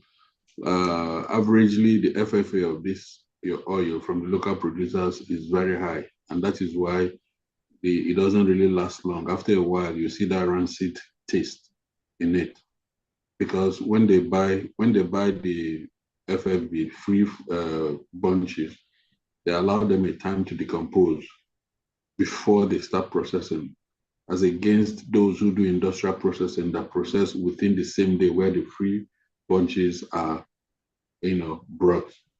So that's a major quality thing here. And your revenues will be good because palm oil is very expensive now. But you might have to look at that to improve your value proposition to your customers. Thank you. Thank you very much, sir. Thank you, Daniel. Very great presentation. Can you go back to the previous screen, please? What is for 2024, what was if you have it handy, your profit? Sorry? Your profit for 2023 and, 2024, you can just give 2024, that will work. Okay, for 2023, we generated a total revenue of 4.2 million naira approximately. We had a gross profit of about 1.2 and a net profit of 750. For 2024, we generated a revenue of 12.508 million naira and a gross profit of about 3.7 approximately, and a net profit of 1.3 approximately.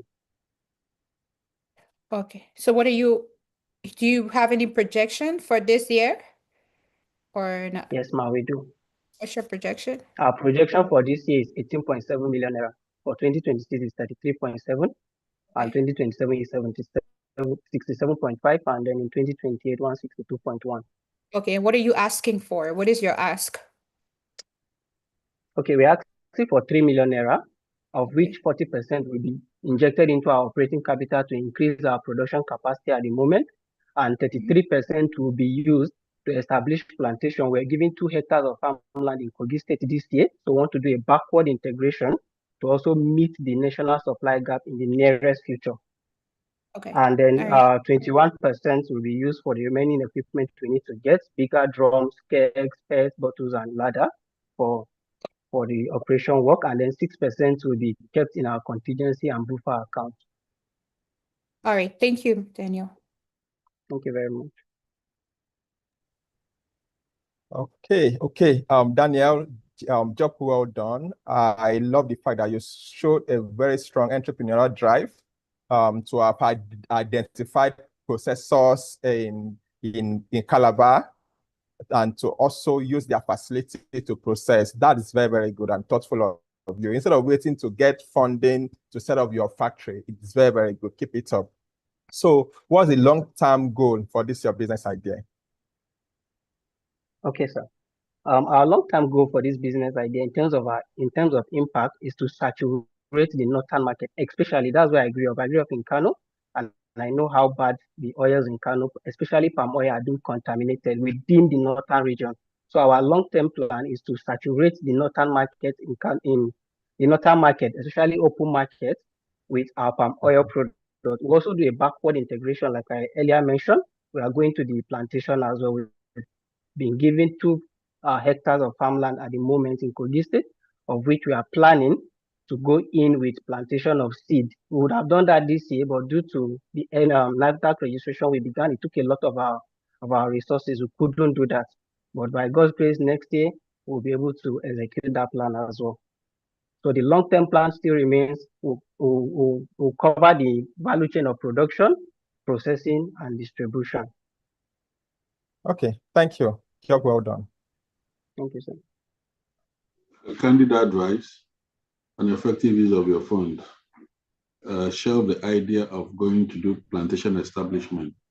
That's sinking fund for the next 3 years.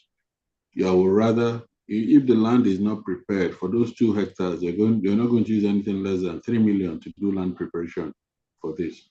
And you know that averagely the new breed of oil palm is about 3,000, 3,500, depending on where you're buying from per stand. And on a hectare, you know how many you need to plant in a hectare. So I think you should build your capacity, and then start divesting, start expanding to plantation using your profit.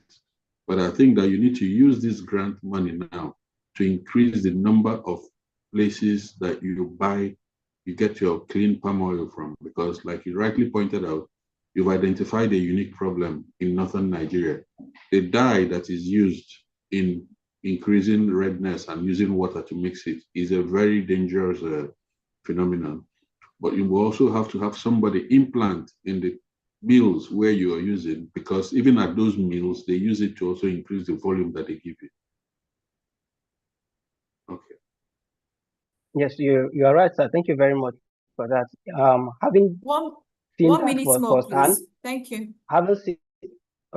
haven't seen that firsthand. That's why in our sourcing location, we have representatives there that assures us of the quality, and we pay them per each batch of supply we do.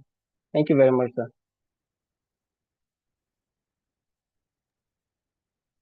Okay, thank you very much. Well done to all the finalists so far, and well done to our judges. So we'll be taking a very short break now, a little stretch, or grab a cup of coffee, or maybe a toilet break, and we will be back right after please stop sharing your screen. We would have an interlude of a promo video from the BATN Foundation, and we'll also give our judges some breather, to score. Thank you very much.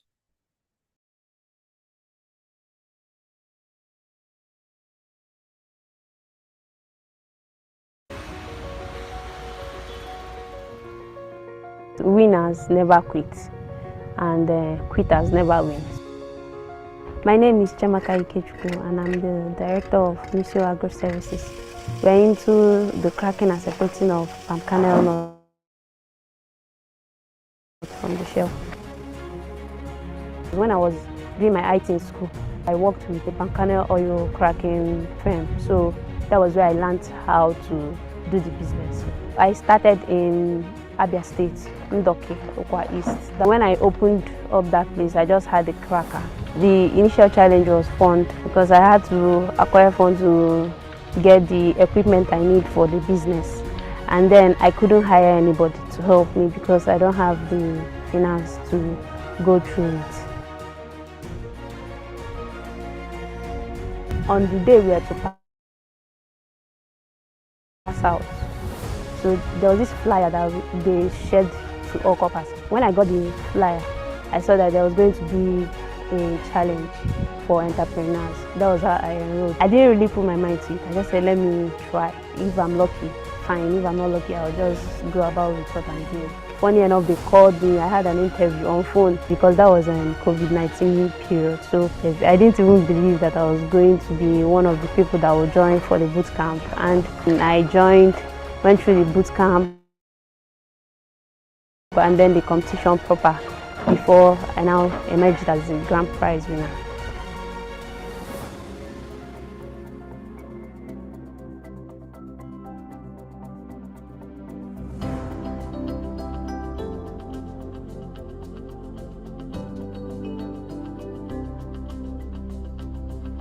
During the BATNF training, we had financial trainings. They called financial personnel to train us.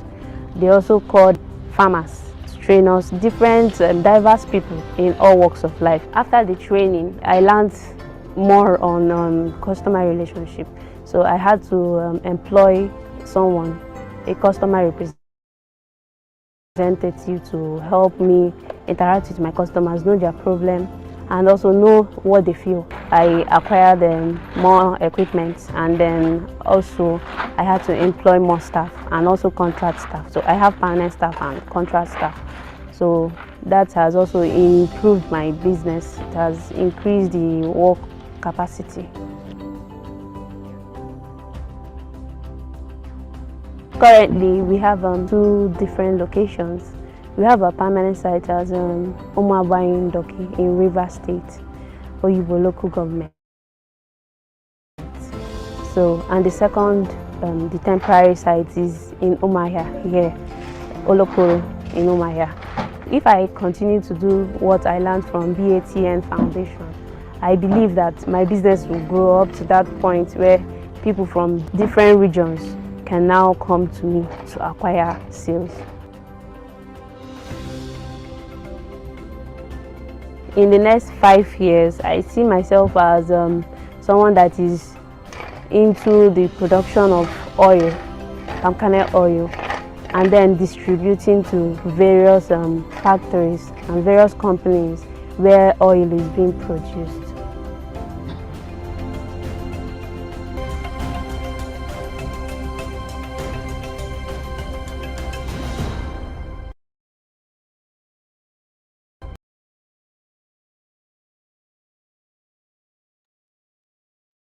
Thank you very much, and you're welcome back. Okay, so we'll be giving our judges a minute just to get ready for the next person, score, and make sure all grounds are covered before we move to the next person. Join you shortly. Thank you.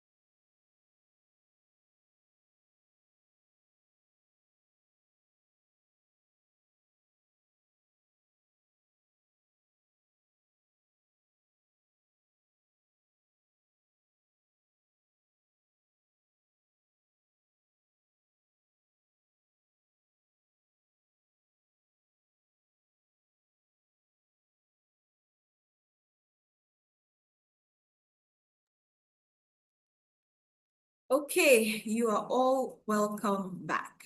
Thank you for staying tuned. So our next person is Mary Emmanuel. The next finalist that will be pitching her business is Mary Emmanuel. Mary, please get ready. Mary has been posted to Lagos for her NYSC. Her business is yet to be registered. She's into agri-produce processing, and she's the CEO, chief processor of Siba Foods. They're in their setup stage. The business started in June 2024. Mary, please share your screen, and once you do, your time will start.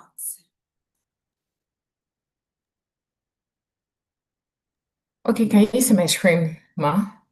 Yes, we can, although it seems like you're in the final Sorry, please, the just kindly final open. I'm trying to, please.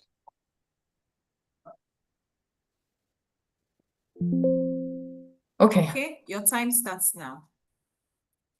Good morning, esteemed judges. My name is Mary Emmanuel, the food fortifier and founder of Ziba Foods, which is Nigeria's first Ogi Moringa fortification brand, as we fortify African's daily staple food with moringa seeds, which is medicinal for the health. I had the opportunity of working on Ogi powder fortified with moringa during my final year project at the Federal University of Agriculture, Abeokuta, and I observed global problems such as malnutrition crisis. According to UNICEF, 37% of Nigerian children under the age of 5 are stunted, and there's prevalence of chronic diseases and chemically fortified foods. So Ziba came up with fortifying Ogi powder with moringa to combat malnutrition and chronic diseases. We offer nutrition affordability and advocacy, 100% natural fortification, shelf-stable and safe and convenient, no preservative, no chemicals. Quarter of Nigeria's population consume Ogi in Nigeria on a weekly basis, and we target 0.5% of that market. The organic food market was valued at 14.25 trillion naira in 2022 and is expected to hit 27.3 trillion naira by 2032. And consumers are becoming more health conscious, with fortified food gaining traction even in the diaspora. So our value proposition, we have the first mover advantage, as we'll be the first Ogi Moringa brand on shelf. No chemical preservative. We offer affordability and convenience, safe alternative to traditional pap, as we organically fortify our foods, and these are our products. For attraction, we are actually registered with CAC and SMIDAN as well as Bakery and Foods, and we have 95% acceptability of market validation tested. The first batch of my project was sold out as event souvenirs. As post-event requests came in and showing early product market fit, and then we sold 110 packs of 500 grams to a customer abroad, showing international demand. Others actually kept on coming in, and we could not meet up with these orders because of lack of equipment. For social impact, we are aligned with SDG 2, 3, 8, and 12. And then our competitors are branded Ogi powder, such as Tasty Pot, Baker's Choice, Grayskull Foods, instant fortified series like Nestle, Kellogg's, unbranded traditional pap in the markets, substitute products such as custard. For competitive advantage, you have the first mover advantage in market, organic fortification, no preservatives rather. No chemical preservatives, affordability, price, export ready, and in nutritional position, we are the strongest. For our target audience, the elderly men and women, nursing mothers, household families, schools, institutions, hospitals and supermarkets, diaspora consumers. Our key partners are farmers and cooperative distributors, retailers, institutional partnership for NGOs, government agencies, export partners, revenue stream, retail pass, institutional supply, white labeling, consultancy and training, export opportunities for our channels, website, Google Ads, social media, e-commerce, B2B, and key activities are raw material sourcing, processing, quality control, packaging, distribution, and logistics. Our team, I, Mary Emmanuel, as the Chief Executive Officer, Professor T.H. is our advisor, Oyenola Eniola, the brand strategist and product developer, Akibami Victoria is the operational manager, and Isaac Aramide, the financial manager. Our ask is 3 million naira. 44.6% goes to equipment, 19.1% to working capital, 16.7% to marketing promotion, license certification, 19.6%, and this is our Time financial up. projection. Your Thank you. time is up. Thank you. Over to you, judges. Show us your financials so far now. Yes, sir. This is it. So I did the project last year. So that was when the business started.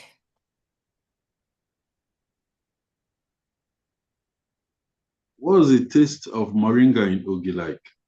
Yes. So for the taste of moringa, it depends on the percentage of the moringa that you put in it. For my project, I did 11 variants, and I was able to get the most suitable taste for consumers. I did 90%, I did 50%, I did 10%. So for this percentage, I got the most suitable taste. For 90%, it's very bitter, but for 10%, it was actually suitable to the taste, and it even the 10% gave it a very unique taste that is so different from the normal Ogi you will see out there, and it is palatable. Yes. Did you carry out a test? Yes, I did. I actually carried out lab test. Hold on, Okay. not lab test. Did you carry out a customer experiential test? One. Yes. And secondly, what fortification does moringa add to Ogi? Okay, so I carried out tests with 50 people, 50 individuals and 15 families.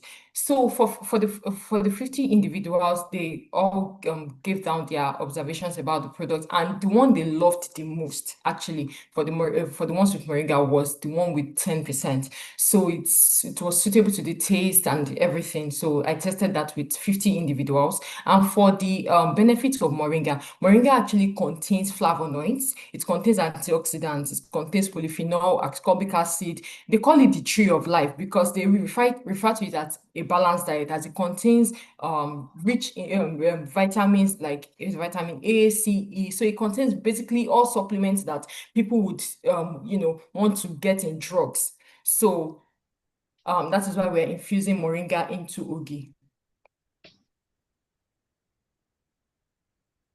As it Okay. also contains an Let amino me hold acid. on for that judges to ask. Sir? Let me hold on for that judges to ask. Oh, okay, sir.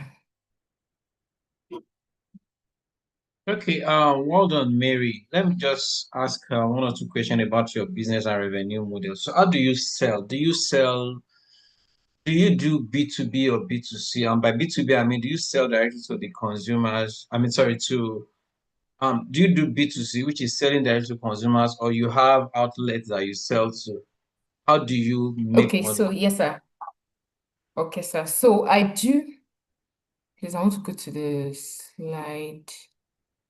I do B2B and B2C. So for B2B, okay, can you see my screen? Okay, so I do B2B and B2C. So for B2B, well, we partner with farmers and cooperatives, we partner with NGOs, government agencies. For example, if they want to give out Ogi powders as palliatives and things like that, distributors and retailers, and also hospitals, institutions, schools. So we do B2B. And for B2C, retail parks and stores, in stores, health stores, in supermarkets, and just the How general many market. supermarkets do you have retailing your product? How many stores? Currently, I do not have a supermarket that I supply yet because I do not have we do not have NAFDAC, rather. We do not have our NAFDAC and SON. Okay. We do not have this required certification yet. Okay, So but this these is are in the what we're plans, actually right? using. Yes, exactly. These are what we plan to do with the fund also to get certification. We're actually talking to some officials in NAFDAC already. So we are trying to get things in place. And also to trademark this, as we will be the first in the market to fortify Ogi with moringa. So we want to trademark So to if you're have it, already to patent if it. you're hoping to trademark or patent, you need to do it really, really fast. If you have not done it and you're already in the open and people can hear about it, so you need to do it really, really fast if you hope to do that. Well done. Yes, sir. Thank you, sir. Another quick one. How is your final product presented? Is it dry? Is it wet? So What it's is the dried. shelf life? It's dried. This is a sample of it. It's dried. This sits below. It's dried powder, and the shelf life, it's a year that we've tested so far because I did it last year and we kept it till this year. So when it was a year, we prepared it, and the taste was still there, and it was even fantastic. And it was not only me. I had it prepared for other people too, and someone that I even gave last year. Calm down. Your mother's food is usually the sweetest. So for that is corn, you understand? How do you what preservative did you use to preserve this? In powder form? Yes. There was no preservative. Because the drying process, it actually really matters. If it is well dried, it can even stay for up to 2 years. In the normal Ogi, the normal compounder, if it is well dried, it can stay for 2 years. There are some that say, oh, theirs has stayed for 3 years. So it is well dried. So the drying process really matters. So have you thought of including ginger in this because of the Yes, actually, for these ones that you're seeing here, I actually included ginger. So for my project, what I did was Ogi moringa fortified with Ogi powder fortified with moringa and ginger. That was what I did. So that was the product. But Moringa is the unique value proposition. Yes. 30 seconds more, Okay. please. Okay, job well done, Mary Emmanuel. I must comment your slides. Your slides was very, very okay. They are visually appealing. Job well done. And your pitch, I know that because of time, you were rushing it, but Yeah. you did a very good job. So I want to commend your effort and also let you know that this is a scalable business idea, because I have a mentee who has been able to access NAFDAC for different varieties, spices of ogi powder, and she currently exports her products. So this is a very, very viable and scalable business idea, and you must always present this idea as a scalable idea wherever that you are pitching. Well done. Thank you, sir. Okay, good job, Mary. Very good job. Good presentation. I just have one quick question, and maybe you already said it at the beginning. Is moringa grown in Nigeria? Yes, it's actually grown in Nigeria. It's grown in the north, basically, in Okay. Kano, basically in the north. And there are companies that actually specialize in growing it themselves. They have their farms to grow it. So you have a But supplier there. yes, Okay. yes. Thank you. That's it. I've contacted suppliers. Yes, thank you. Okay, thank you very much, our judges, and we wish you the best, Mary Emmanuel. Please Thank you, stop ma'am. sharing your screen. Thank you. Okay, Godwin Haruna, please start preparing. I would read your profile quickly. So our next finalist that will be pitching is Godwin Haruna, has been posted to Kano State. His business is located in Kaduna. Registration is in progress. They have a business name reserved. They're into mixed farming and processing. His business role, I apologize, the CEO, founder of Yarosen Agribusinesses. That was an error from us, and we sincerely apologize. They have started making revenue. The business started in May 2024. We wish you the very best, Godwin Haruna.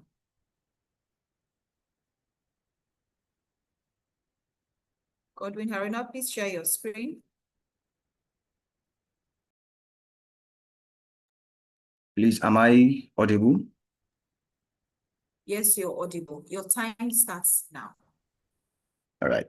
Good day, jury. I'm Haruna Godwin Umaru by name. I'm the CEO of Yarosen Agribusinesses. We currently produce Tom Brown and Tamba cereal. This is a copy of our product. I'm a person living with disability, and farming has been my motivation behind the journey into agriculture. It has been my way of proving that disability is not inability. For some time now, we've understand a very big challenge in my community in which imported cereals are expensive and filled with additives, and mothers in my local communities buy them daily for children. Also, farmers sell their raw grains cheaply but cannot afford this finished product. So we came up with a solution of processing these local crops into Tom Brown and Tamba cereal. Our value propositions are sustainable alternative for expensive cereal, rich in carbohydrate and other micronutrients. Beyond profit, our values support SDG 2 and 8, which is zero hunger, decent work, and economic growth. We are registered with SMEDAN. We have a CAC name reservation, 7 years in farming and 8 months in processing. Due to post-harvest loss of last year, we carried out our market feasibility studies, scalability, and acceptability. Then we started producing Tom Brown and Tamba in January 2025. So far, we've produced 656 kg and sold out due to high demand of our product. And cost of production per kg is 1,315 naira. We sell at 2,200 naira. Profit per kg is 885 naira. That is 40.23 profit margin. We've established partnership with some boarding schools, roadside vendors, and local restaurants. Our competitors are producers of expensive cereals, producers of expensive cereals, and their vendors. The advantage we have are farmers in our community earn better income now with our strategy. Our products are filled with additives, are with no additives, affordable and easily accessible. Our target market are families in our community, local restaurants, boarding schools, bachelors, and breastfeeding mothers. So far, we've created some jobs for some youth and women in our community. Farmers earn better income now with our strategy, and it is for us a path to NAFDAC approval. We generate revenue from our main focus, which is sales of our products to our most targeted customer, and our support streams, which are sales of our byproduct, serving as middlemen between farmers and the market. Consultancy and local farmer quarterly training and sensitization generate more funds for us. Meet our team where I, Haruna Godin Umaru, is the founder and operation manager, Letu Yerilma as the marketing and sales manager, Sani Idris Robo as the distribution manager. The support we seek is 3 million naira, in which 1.4 million is going to equipment and utility, 205,000 is going to licensing and trademark, 900,000 is going to raw materials and supplies, 450,000 is going to risks and management fund. With your support, we will triple our production in the next 6 months, meet NAFDAC standard for safer food, and gain international recognition in the next 2 years. Thank you. Right on time. Over to you, judges. Thank you.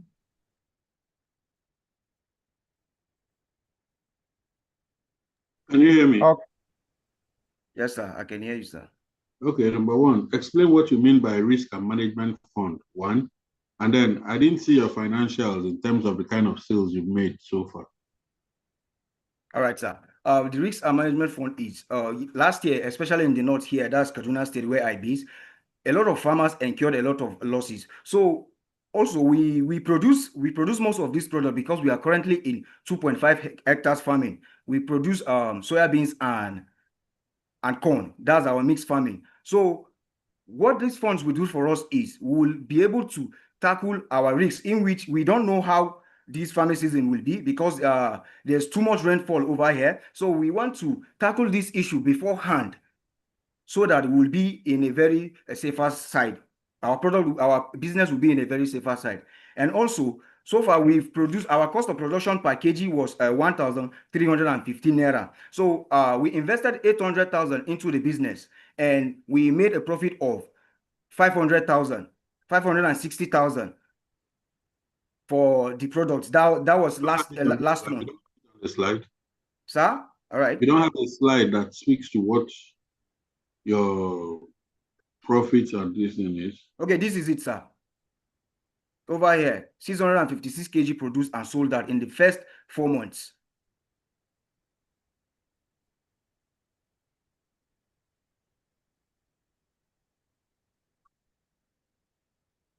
Okay.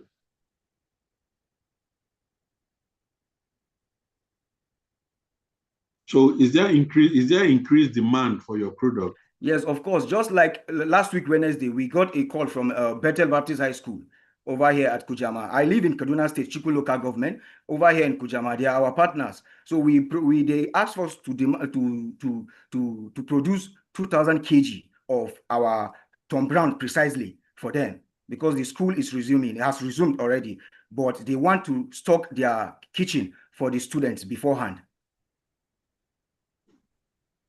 Okay, thank you. Yes, sir. Okay, Godwin Aruna, job Yes, well sir. done. Thank you, Okay, sir. so your business model is planting and processing, right? Yes, sir. Okay. So I always like to advise entrepreneur at your stage to focus on one value chain, one of the value chains.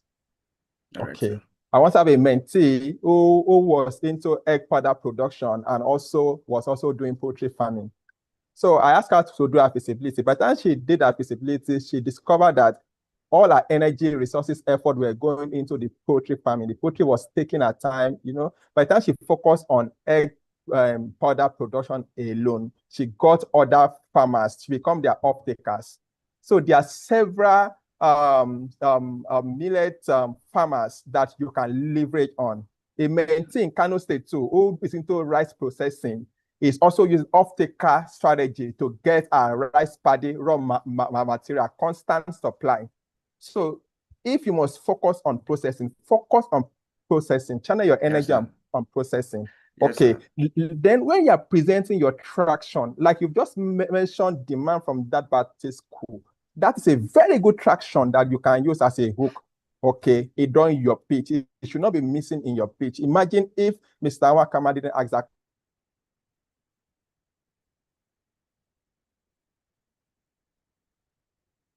Sir, I can't hear you. I don't know if someone can hear me. No, I think it's Mr. Oh, can hear you. I think his network is back. Okay. Okay, it's back.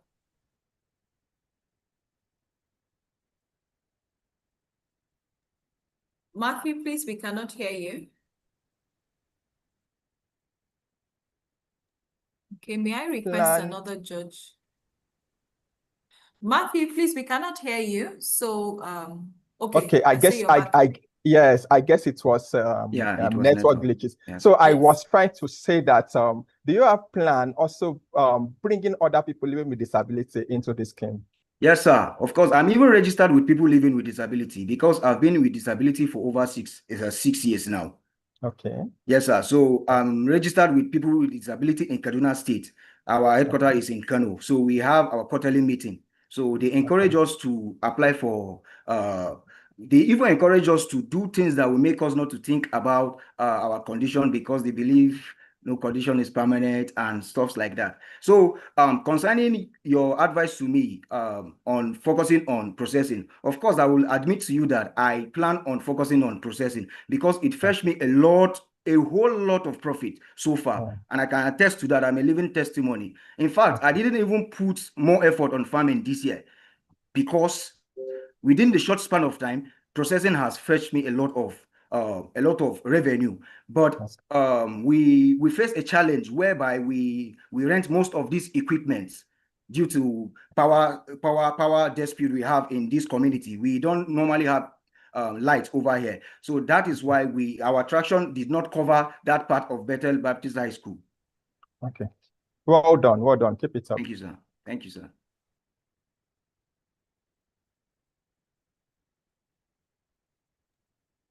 Okay. Any other of our judges, would you be asking a question? I don't have any question, Haruna. Thank you. Thank you very much, ma'am. Mr. Sheye Oborotimi. Yeah, I'm good. So I'll probably just advise that your presentation, don't put in too many words into your presentation. You'll be tempted to start reading them out, right? Just do bullet points so that I can speak to it and we can see your passion and everything. Thank you. Thank you very much, sir. Thank you very much. Thank you, Haruna. Thank you very much. Please stop sharing screen. And we'll give our judges about a minute to do the scoring while I share my screen to introduce the next finalist. Please stop sharing your screen. Thank you. Thank you, ma'am.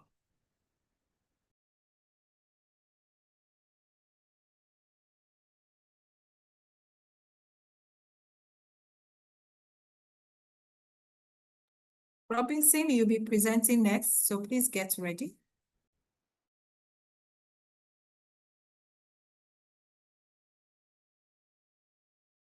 All right. Thank you, ma'am. I'm ready, ma'am. Let's start sharing, ma'am. Yeah, just hold on. Just hold on. Thank you. Okay. Okay, so I'll present Robinson. Robinson was posted to Ebonyi State. The business is located in Oyo State. The business is registered as a limited liability company. They're into agri financing. He's the co-founder and chief technology officer of Hebron Farm Limited. They're in the post-revenue stage, and the business started in June 2021. All the best, Robinson. I'll stop sharing and you can start. Once your slides are up, your time will start counting. Okay. Can you see my screen, ma'am? It's still, okay, yes, we can. Your time starts now. Best wishes. All right. Thank you, my judges. Thank you for having me. My name is Ikan Robinson Osonyeme. I'm the co-founder and CTO at Hebron Farm Limited, where we are building financial identity for smallholder farmers. I would like to start by sharing the story of the farmer Ali Usani, whom in 2022 walked into a microfinance bank alone as an individual to request for a loan of 100,000 naira in buying input to finance his farm. But he was faced with a lot of paperwork, security requests, and eventually got a polite decline. This is the same problem millions of smallholder farmers in Nigeria have been faced with.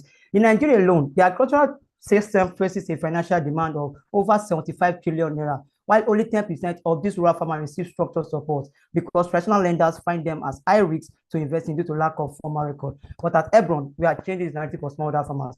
We are transforming a farmer from a one-person farmer into a structured investable unit using a cooperative credit scoring system to unlock financing at scale. Our unique value proposition is in our proprietary cooperative credit scoring system where we direct agricultural lending and link farmers directly to value chain. Because at Ebron, we don't just help farmers get finance, we ensure that they succeed with it.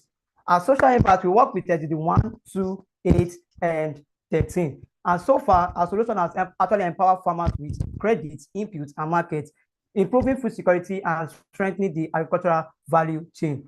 Our total addressable market, the total addressable market is 75 trillion naira, in which we are looking at targeting 50 million farmers in the next 5 years to service a market of 300 billion naira. And our business model is the B2B2C model, in which we generate revenue in 3 streams. 1, data as a service, 2, 10% commission on inputs, and lastly, market asset, where we stand as a guarantee market, or we connect them with vetted opticals. And the way we acquire our customers and train for as well, 1, farmers community onboarding, strategic partnership with input suppliers and opticals, and awareness campaign. So far, so good. We've been able to onboard over 10,000 farmers across 45 cooperatives in the southwestern part of Nigeria, and we've generated a revenue of 140 million naira, and this water input worth 45 billion naira with a 99% recovery. This year alone, we did 50 million worth of input disbursement.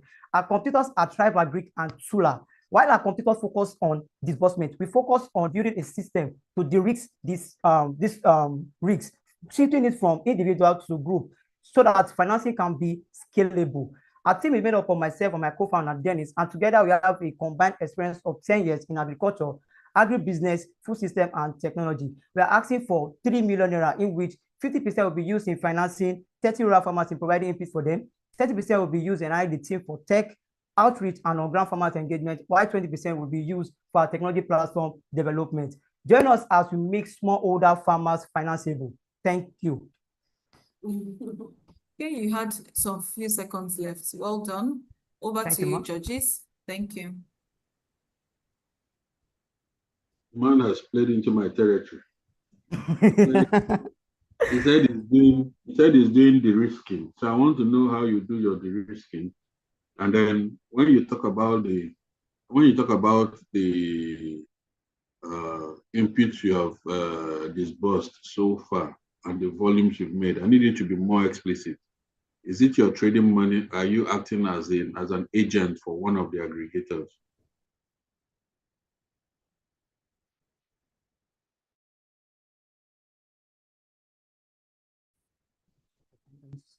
Did you hear me? Sorry, sir. Can you hear me, sir?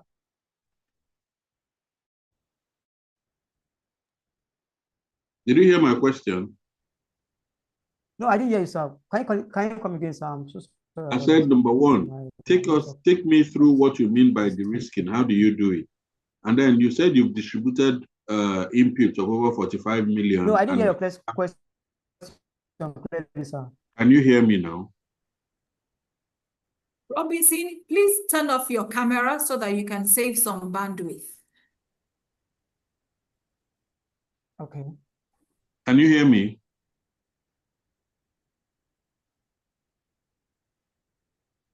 Okay, now I can hear you now, sir. I can hear you clearly now, sir. I said, explain your de-risking model and how you Okay. do it. That's one. Secondly, explain the 45 million inputs that you have shared. How did you source money for that? Thank you, ma'am. And the total volume you did. Yes, sir. I can hear you clearly, sir.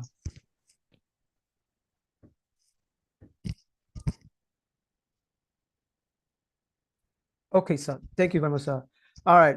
The way we do our de-risking is that we work with existing farmers cooperative. We know that these farmers actually cooperate together to actually help each other out in sourcing for funding. So, and they can actually reach out to financial institutions. Even when they reach out to financial institutions, they get turned down a lot. And most times they face this embarrassment. I can remember a farmer from Ido local government in Oyo State telling me this story about being faced with lots of series of embarrassment from LAPO and some other financial institutions. But the way we go about de-risking is, one, we first of all onboard farmers, but in form of cooperative.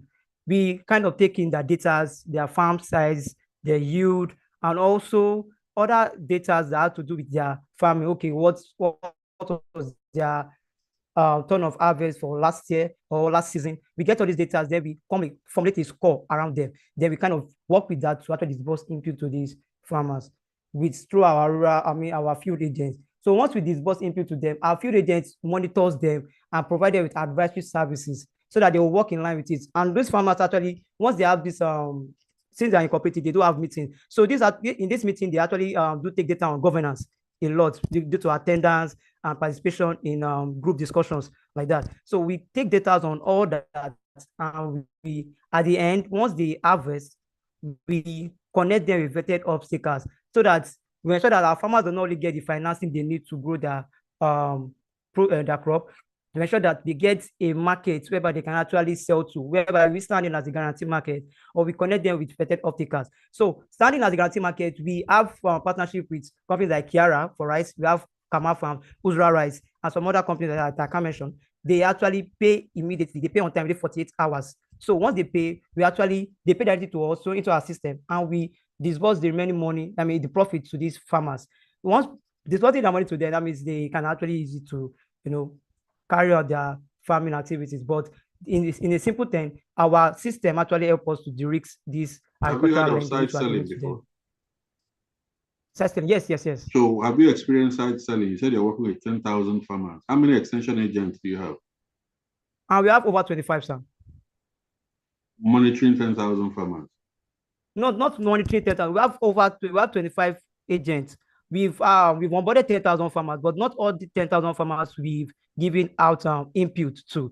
Rest are just those that just call us in for market access, like that of those in Kebbi. They kind of reach out to us let me say last week to actually help them sell their rice to companies which we have under our network. Do you use any form of insurance at all for those doing rice? No, sir. We just have our field agent on the field to actually help us to assess if the grains are of good quality to actually trade. Do they monitor implementation? Do they monitor application of the inputs that you give to the farmers?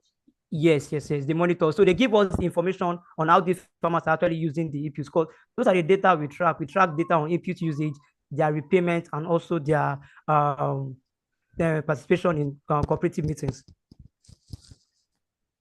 Okay, no question. Let others continue. Let other judges. Thank you, sir.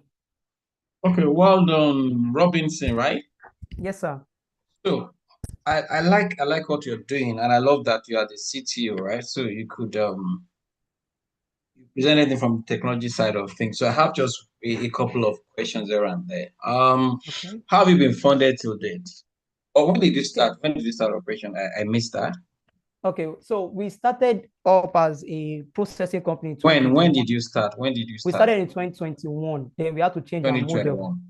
Okay. Yes, we had to change our model in 2022 because of from processing to what you're doing now, de-risking. Yes. Okay, so how have you been funded? Have you raised money from investors, or is still family? Okay, so tell me about your funding from then till date. Okay, all right. So as at last year we had series of funders. We had places like the fintech company that actually funded us with 100 million naira to actually carry out this trading, and also they partner with us in disbursing input to farmers in okay, cool. Was that debt funding or equity funding?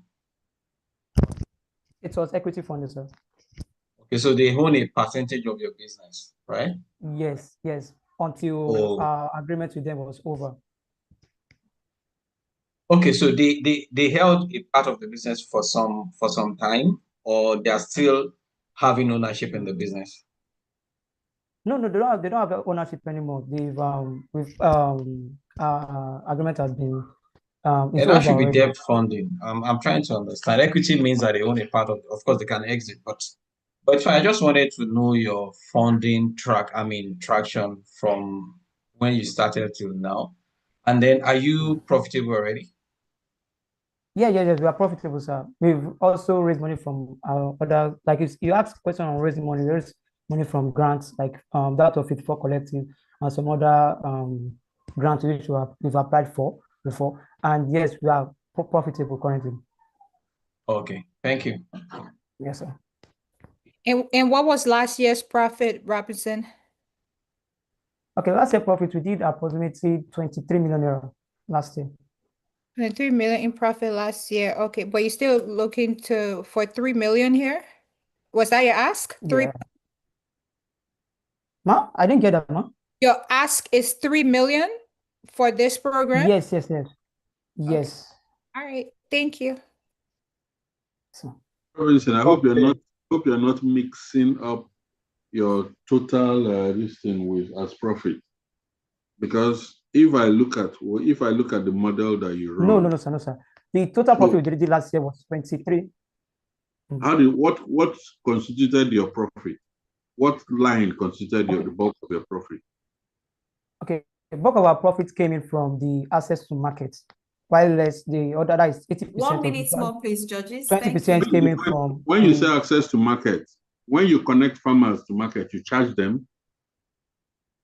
Yes, no, we kind of have a profit margin, a 10% profit margin on each supply we make to each company which we have on our network.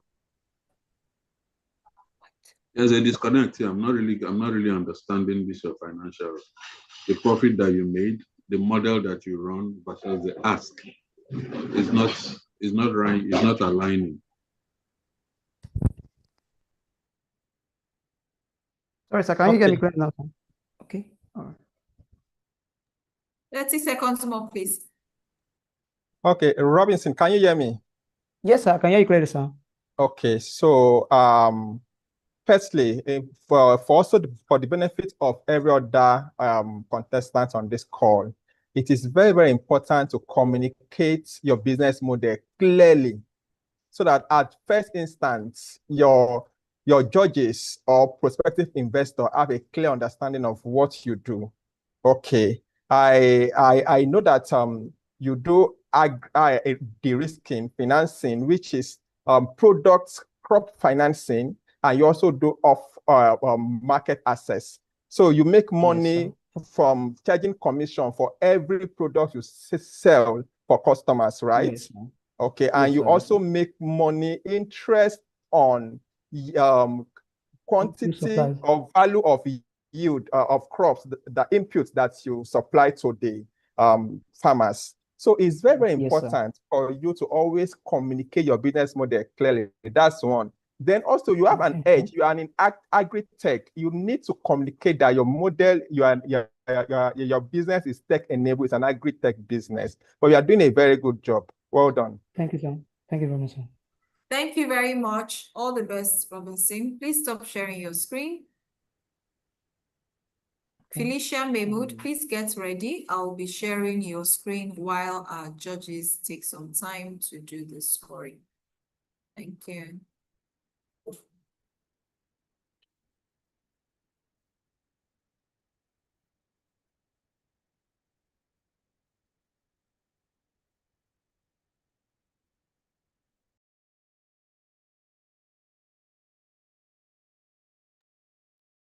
Okay.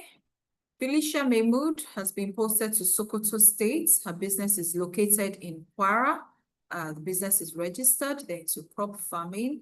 She's the team lead of SAWP High Integrated Farming. They're currently setting up. The business started in March 2024.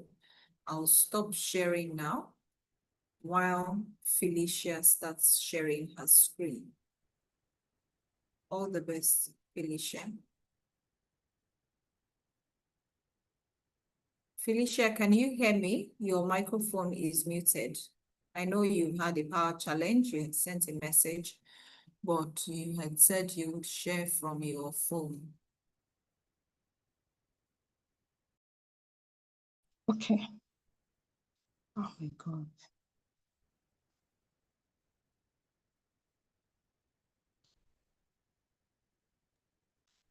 Are you able to share your pitch deck from your phone? Oh, that's what I'm doing currently. I'm sorry. No problem.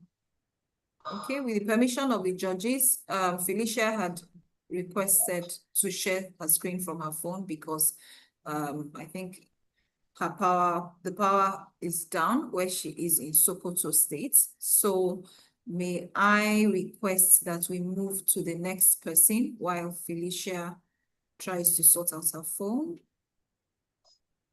Is that okay, judges? Okay, that's fine. That's fine for me. All right. That's okay. Thank you very much. Okay, so I'm not able to.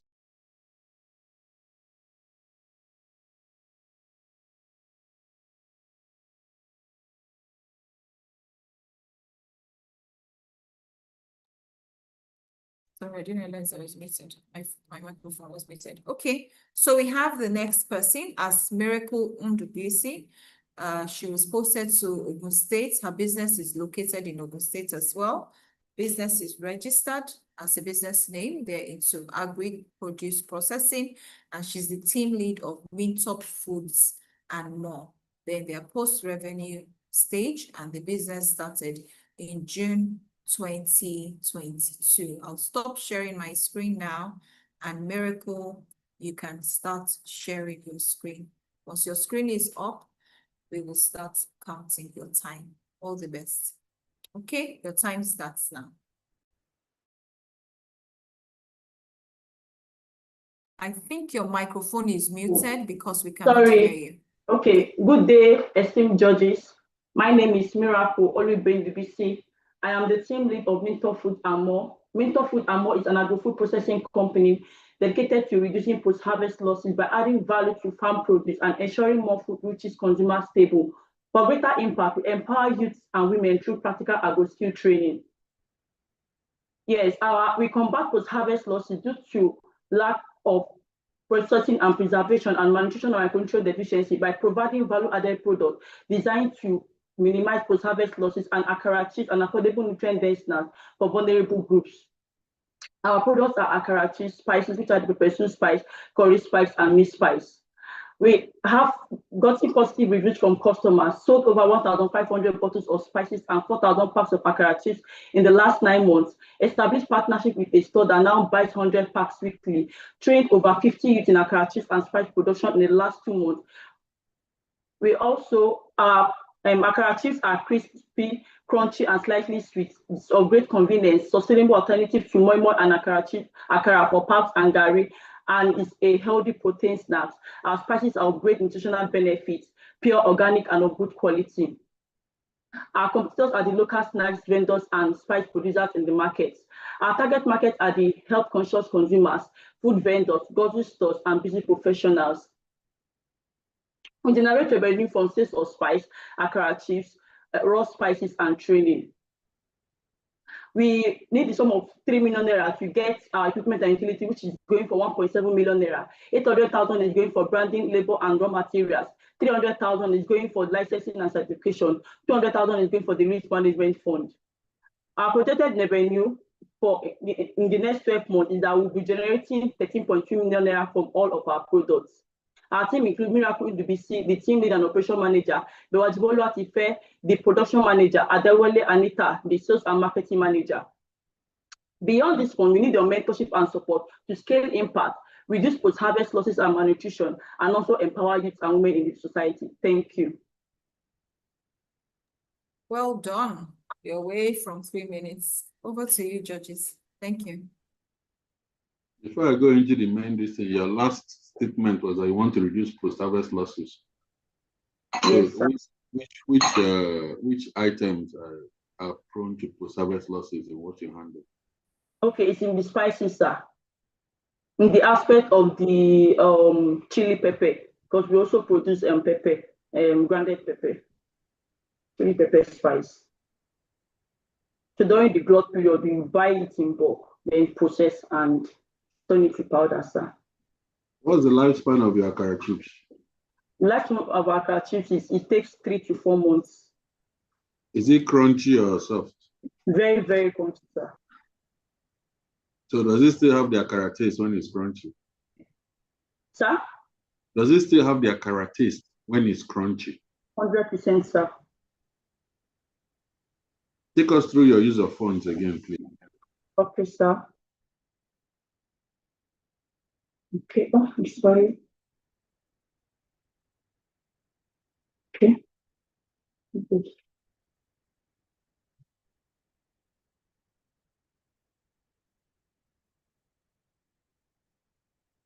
This sir.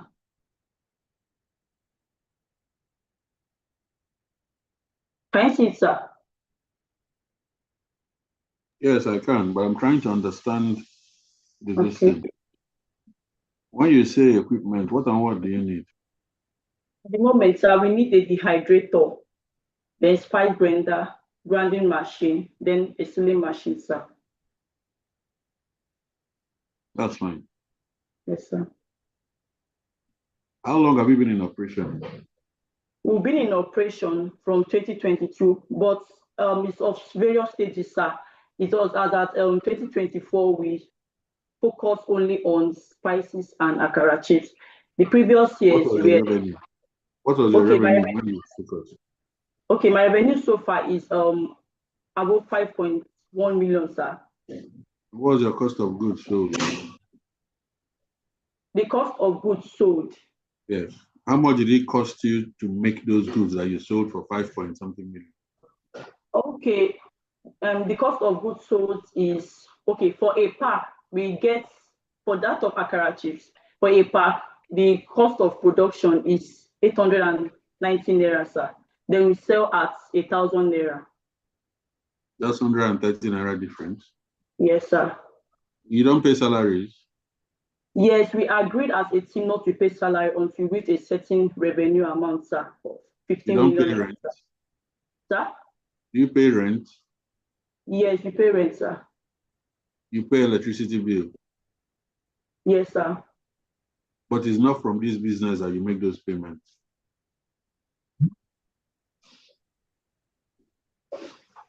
Is it?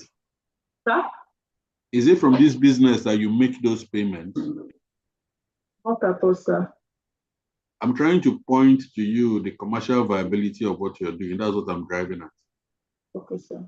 You understand?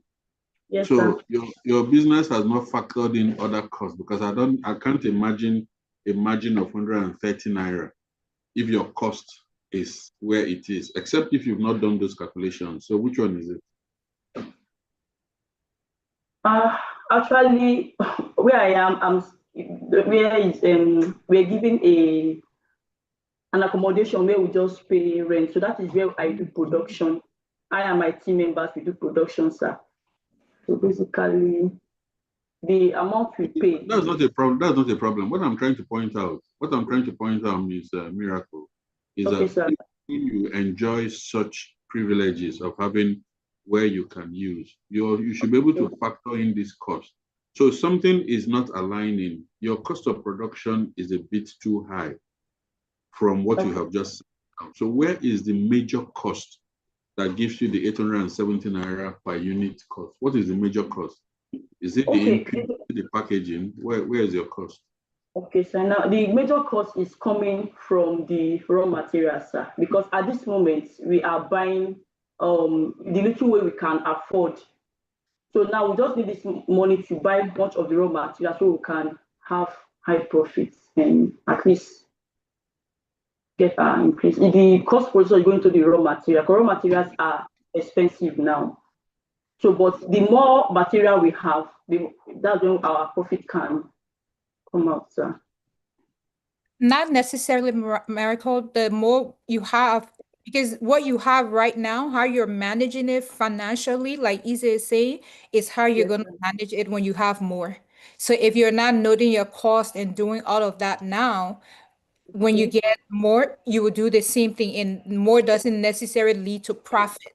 It's management that leads to profit, right? Doing the right thing, pricing correctly, and doing those type of things. So the habit that will get you profit should be practiced now, and that when you say, "Oh, I get funding, then I will do this." No, that shouldn't be how it works, right? But good presentation. And then I was going to ask you also about the reducing post-harvest losses. I didn't see, and Isa mentioned that, but I didn't see how you did that. I don't see specifically how, you reduce post-harvest loss. I know you said you buy the pepper, but if that's the case, every one of us, we're reducing post-harvest losses because of things that we go in the market and buy, right? So you can't use that as a post-harvest. You have to be able to sell what's unique about Mintop, right? What do you do differently? What's that innovation or that idea that you have that would set you apart from your competitors? So that was okay, then you're gonna be like, okay, because everybody else of my competitor, everybody else are doing this, and I'm doing it this way, and that could be it reduces cost, of production. You have some type of leverage that you're using on there, and so maybe there's something you need to work on. But good presentation. Thank you. Thank you, ma'am. Okay, all right. Job well done, Miracle. So Thank you, sir. you generate revenue from akara chips and spices production, right? Yes, sir. Yeah, from the akara chips and spices, which of them is giving you the highest revenue? Akara chips, sir. Akara chips. Okay. Now we know that your cost of sales for akara chips is over 83%. So for other products, for your spices, what's the cost of sales like? Yeah, for that of spices is the cost of sales for spices, like for a bottle that we produce, we sell at 1,000 naira. The people that buy from us sell 1,500. Then the cost of production is around that 830 naira, sir. Okay, that's the same amount with that of akara. Yes. Okay, so Between that it's 830, sir. In that okay, region. fantastic. So it's really call for concern, because for this business to break even, it's going to take donkey years. The only solution is if you can once you're able to raise funding, you try to buy your raw material in bulk so that you can reduce the average cost of producing each item. Okay. Then another thing you should do is volume. Make your business to be volume based. Target the customer segments that drive volumes. Okay, like the super malls, boarding schools, churches who are having programs, other corporate organizations, event planners who's going to buy in form of 30 souvenir. seconds more, please, judges. Thank you. Thank you. So if you can have volume, so that volume will give you a very good high rate of turnover, and that will help you to break even on time. Job well done. Thank you, sir. Thank you very much. Okay, so we're going to be going to the final finalists. You can stop sharing screen. So Felicia will be presenting. However, there is a bit of a challenge. So would like to request or ask the judges. So Felicia's pitch deck, we have it with us here, but she's unable to share her screen from her phone because her laptop is, the power of her laptop is down at the moment. Do you give us permission to share her pitch deck from here? We've requested that she will need to have her video on while she's making the presentation, and then we can share her video from here. Would that be all right, sir? Thank you very much. Okay, so we'll be sharing the screen. Okay, I'll introduce her again. Sorry, Julia. Let me just introduce her again.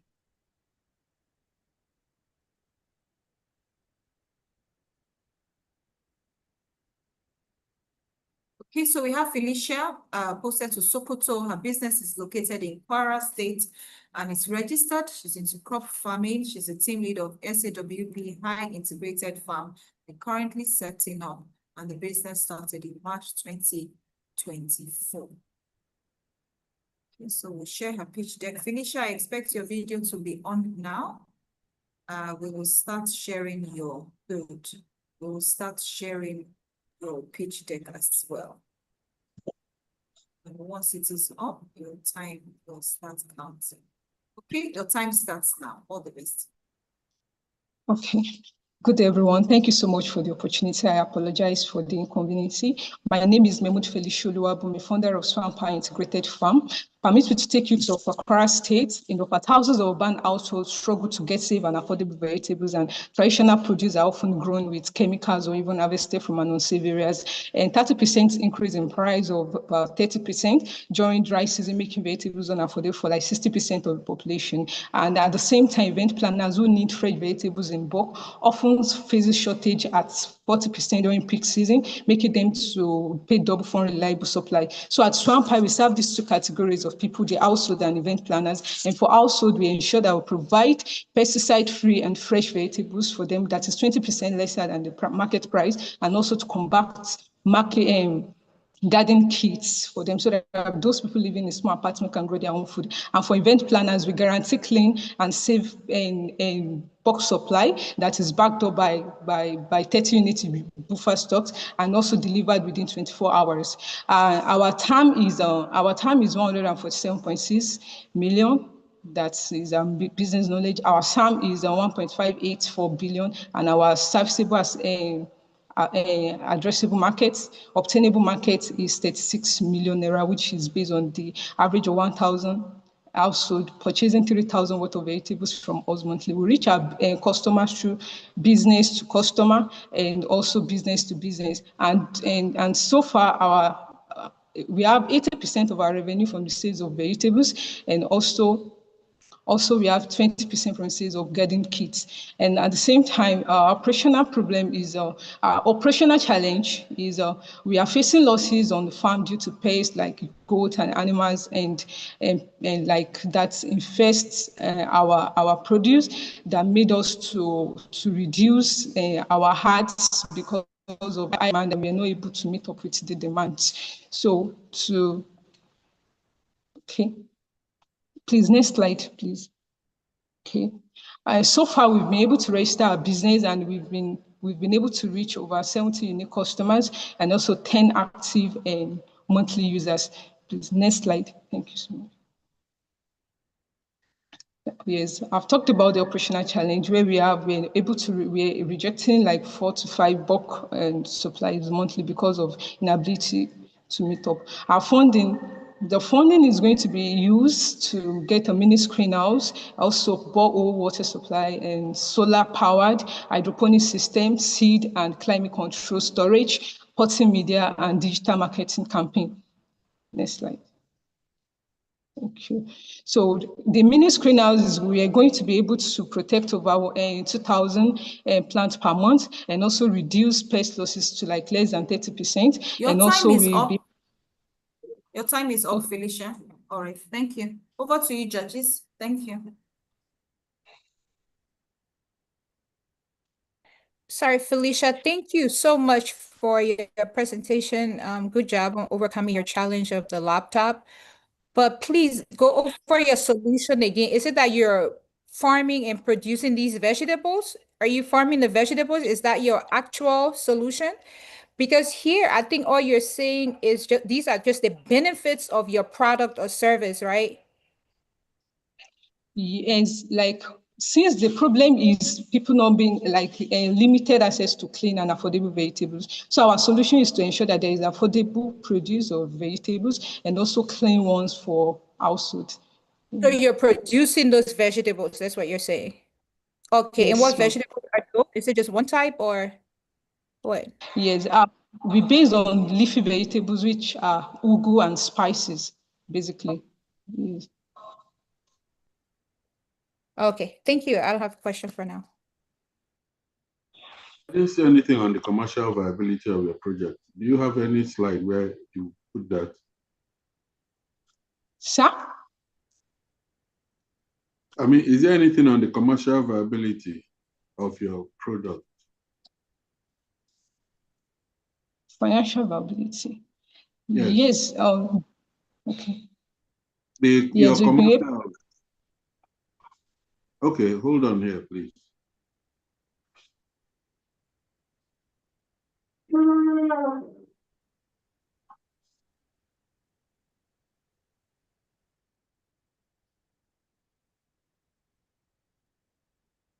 So where do you currently sell?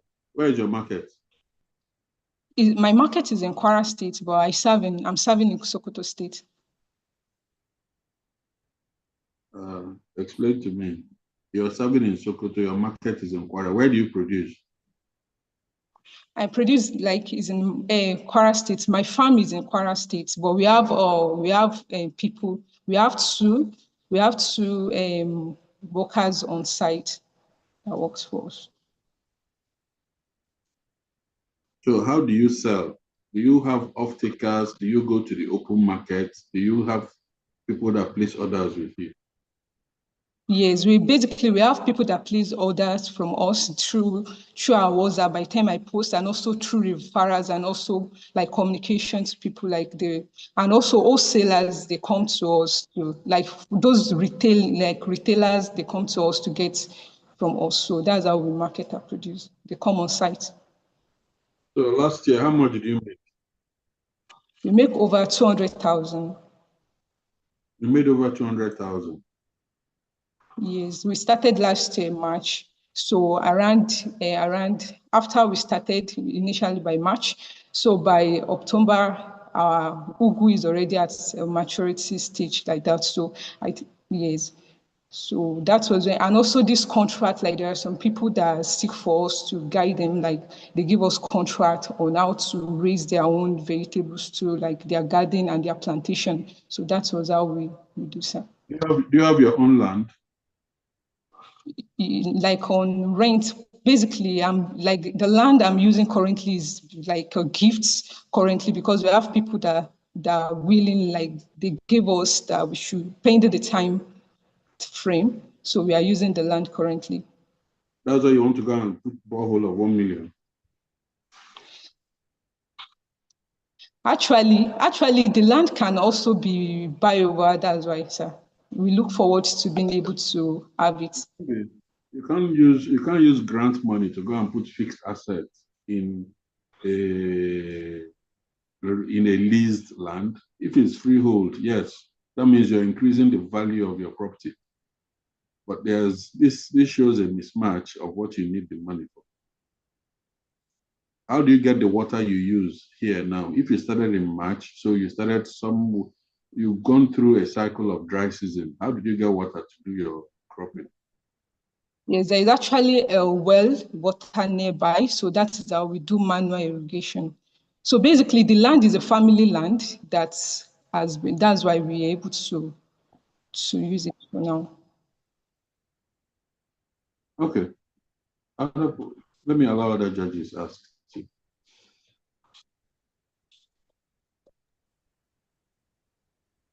Okay, Chidinma, right? Felicia. Sorry. Apologies, Felicia. Can you talk about your team? Is there a slide that speaks to your team? Oh, sorry. Our team currently, and I'm the team lead, and also I have a friend who is currently offering a free consultation and has 2 mini MBAs on through Lagos Business School and Technical Institute, which in 2022 he was able to be awarded one of the top 10 scalables and innovative startup ideas. So through his experience, we'll be able to scale up our solution for the business. So also we have two part-time workers on the farm too, who are helping us with the manual labor. Okay, thank you. Sure.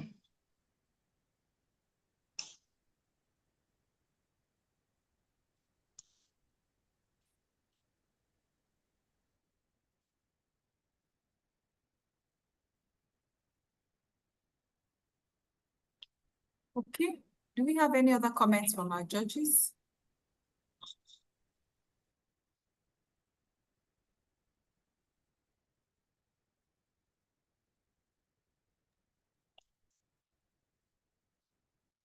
Ms. Sheriff, are you trying to say something? Your microphone is okay. All right. Okay. Thank you very much to our judges. And to everyone that has stayed on the call, on Zoom, and also on the YouTube channel of the BATN Foundation. Our judges are going to be reviewing the scores now. So they're going to be moved to the breakout room, and we'll kindly implore every other person rather, to stay on the call while we showcase the works of BATN Foundation, past projects, successful projects that has been done by the foundation, and we'll be back very soon. Thank you. So please, judges, you'll be moved to the breakout room in a few minutes.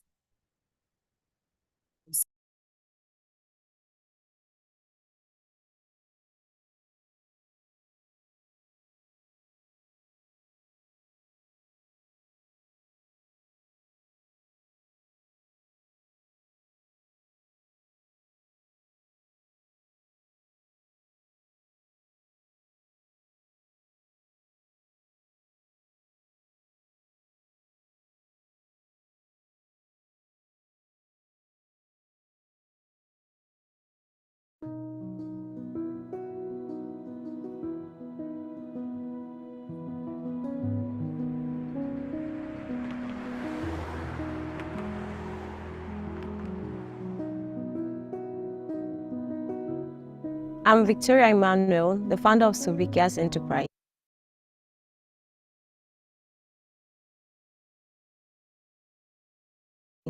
I'm a first-class graduate of fishes and aquaculture who toast unemployment in the face by starting our own business to have economic empowerment and also to impact my community. I wanted to leverage on the knowledge I've learned during my undergraduate days and my internship. So in 2020, I started out as a consultant. I started visiting fish farmers around my community to ask them questions, what are the challenges they were facing, and I was ready to give my own advice or suggestions for free, just for me to learn and to build credibility as a brand. During COVID, no movement, so there was no way I would go about consulting. And since food was the only item permitted to be sold that period, I started getting fish from farmers, smoke it and package it in my brand name.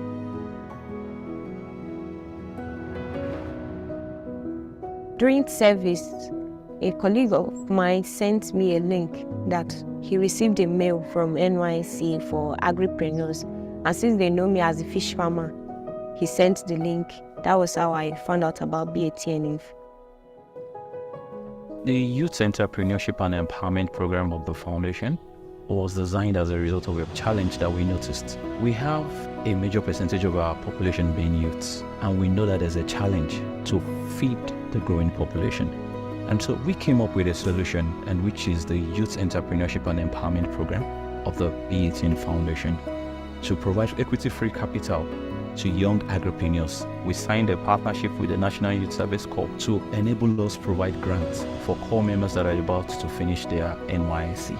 We are a serving corps member and you are about to finish your program and you have a fantastic agribusiness idea, you are eligible to apply and pitch for the Farmers for the Future grants. Applying for the Farmers for the Future program was hassle-free, no application fee at all. All I needed was being able to communicate the values of my business to be convincing enough and my data. 20 people are selected to go into a boot camp. You're taken through the nitty-gritty of entrepreneurship. And so you take through how do you run a business in a country on a climate like ours? How do you receive other grants? How do you receive other things to scale up your agribusinesses? My experience at the boot camp was insightful. I can remember the first class we had was entrepreneurship mindset, where we were taught on the values for entrepreneurship, learn design thinking and business model Canva, where I was able to learn how to structure my business and how to position my brand for investors. As the overall winner for the Farmers for the Future Quad 3, the 3 million naira that was given to us by the British American Nigerian Tobacco Foundation was able to get me this space. We were able to get our rearing facilities. The first attempt I did at raising fish for grow out, I only raised like 200 juveniles. But the facility we have now, we can comfortably raise 4,000. Before BATNF, our profit margin was between 5 to 15%. That is when we even have good sales. But it has steadily increased between 20 to 50% because of the 3 value chains we are engaging. Everything that is here never existed. It was after the intervention that it came. These are the kind of platforms that the Farmers for the Future has provided for young people, young and capable people like Victoria, such that their businesses has grown and it has grown beyond their local environment and become a global brand today. So I want to appreciate British American Tobacco Nigeria Foundation for the opportunity.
Right. I'm Taiwo Iyola. I'm 25 years old, graduated from Department of Forestry and Wood Technology, Federal University of Technology, Accra.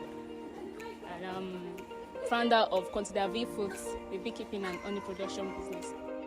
I started with one hive before moving on to 2 months after I did 4 more hives.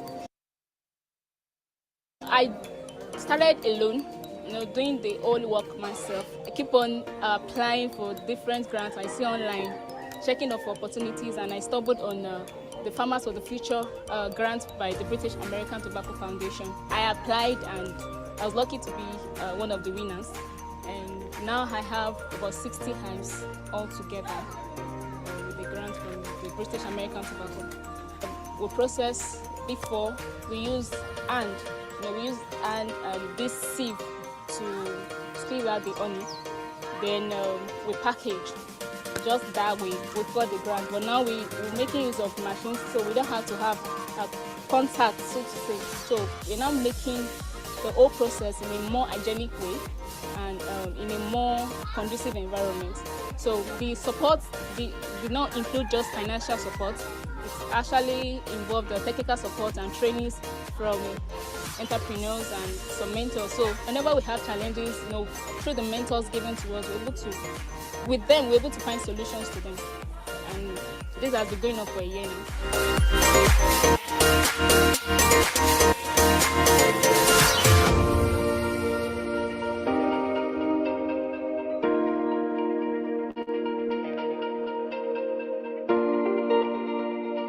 I said they need to get more staffs and get team guys together. People that work on the social media, people that work on the field, and even interns that work part-time with us. So I'll be able to, see the need to get them. So we have more workers now. So the business now has a proper structure compared to when it first started.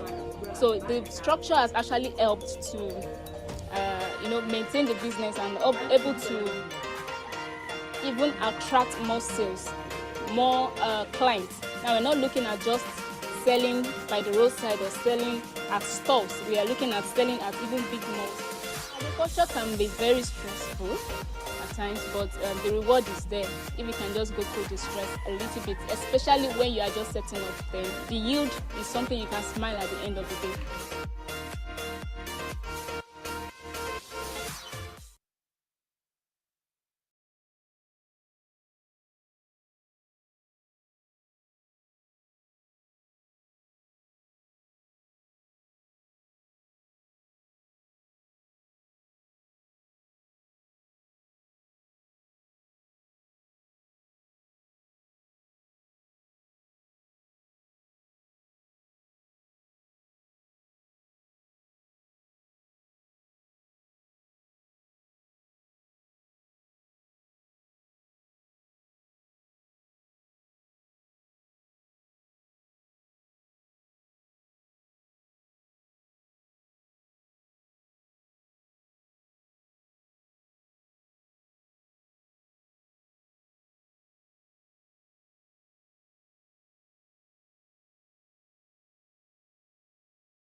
So I've been into care of the aged for the past 12 years. Right now we have 31. The oldest will be 98 this year. This is the 7th year.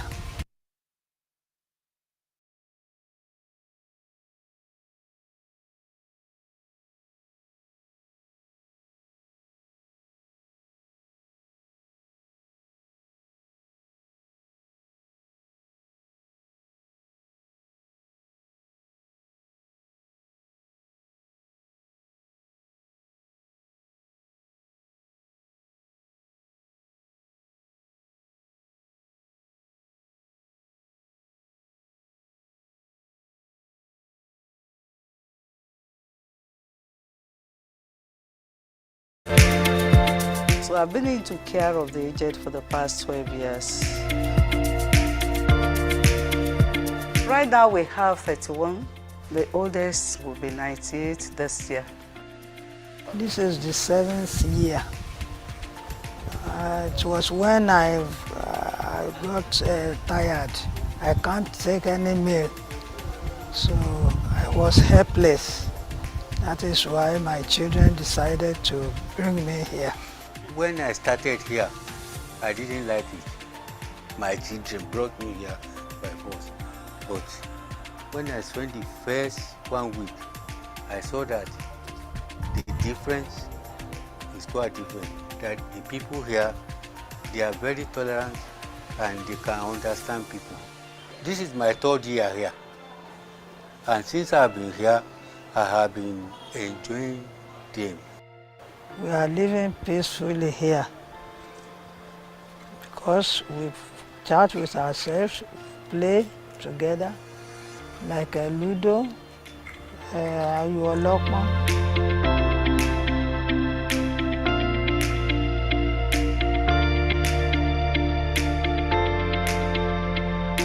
Occasionally we have like churches and societies coming with tokens. Oh, we have heard about you. We just want to drop a bag of rice. We want to drop beans and like your company that has come to support us.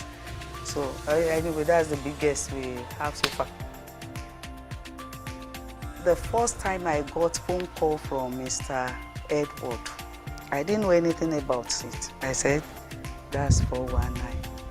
He called the second time.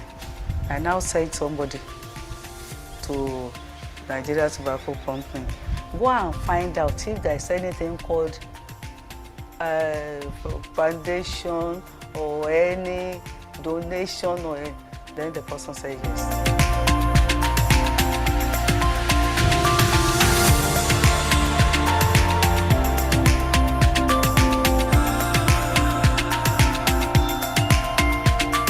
The first time I saw him was when he eventually told us that you have won. I didn't even believe initially when he said so. I said, do Nigerians do anything just like that? But the day you people came, it was a big surprise.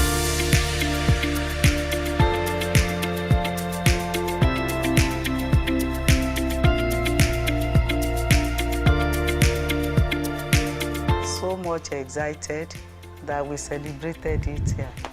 All our clients, we made them to know that something has happened, and they all prayed for Mr. Edward. They prayed for your company.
Ladies and gentlemen, one more time, let me use this opportunity to welcome you to the Lagos Food Fair in commemoration of the World Food Day.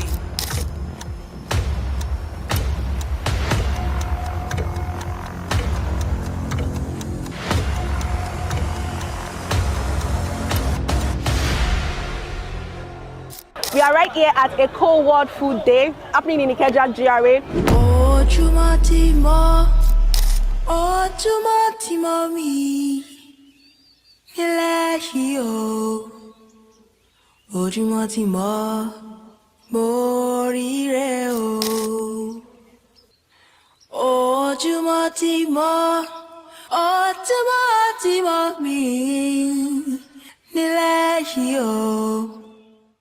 To the farmers, your resilience and dedication inspires us. Together we can enhance food availability, improve nutrition, support sustainable agricultural practices, and boost rural economies. Oh my God.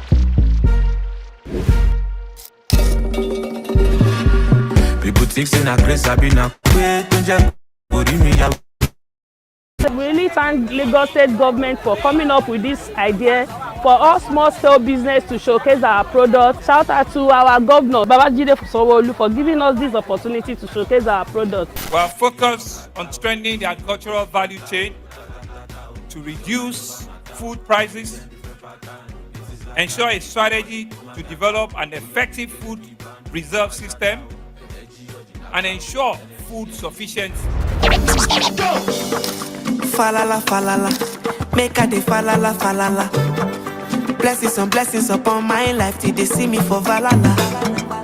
Mama say make I listen to Jah. I'm so honored because we got an award to show that we've been into this business for so long and it's making good results. Life has been good to me. I do not take this with levity. Nothing is new to me, but low-key I'm grateful for everything. The good and the bad and the ugly, all of the joy and the suffering. And then it dawned on me, all that I seek is in front of me. Isha Oluwa ko seni to ye, bi mo she she mi o mo. I just stay on my grind every day, I keep my eyes looking up.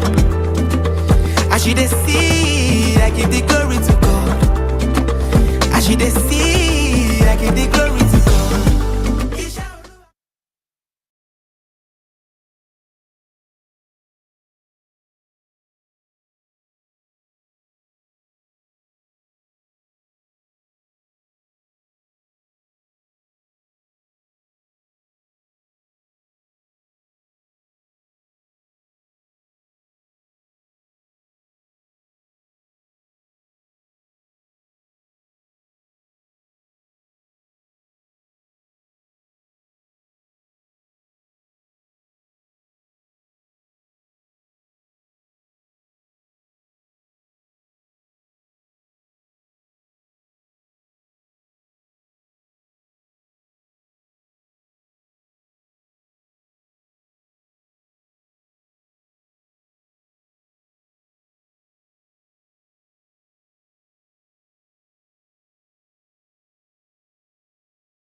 Cassava is an important tropical root crop. It is widely consumed in many countries across Africa.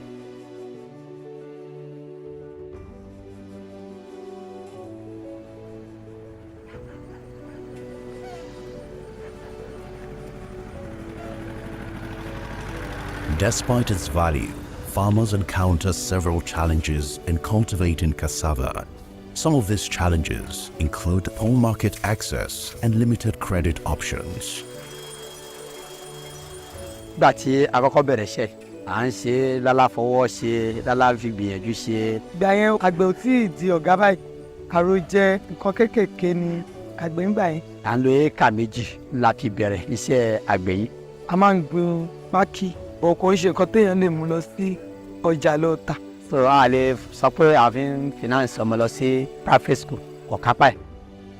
The Enterprise Development Program, initiated by BATN Foundation, is a series of market-driven projects designed to empower smallholder farmers and transition them from subsistence to commercial farming.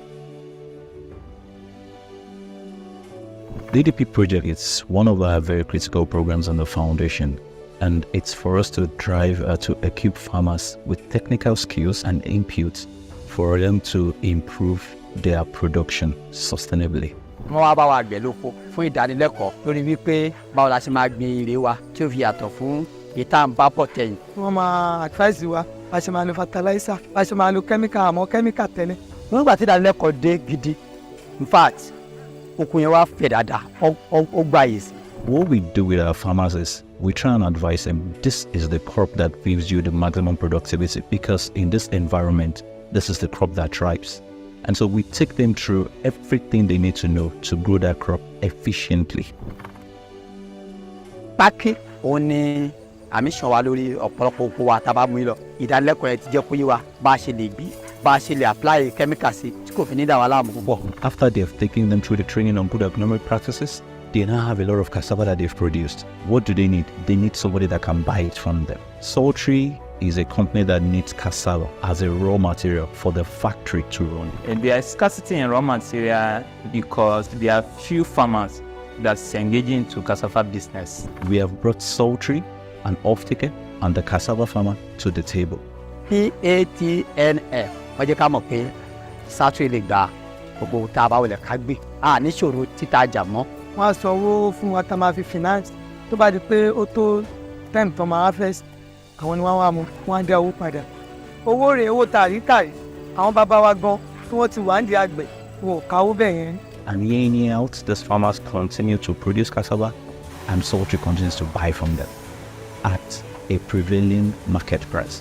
ìgbà tí Sultry dé tó ń fún wa ní stem tractor bá wa délẹ̀ wọ́n fún wa ní chemical fertilizer gbogbo ẹ̀ fún yàtọ̀.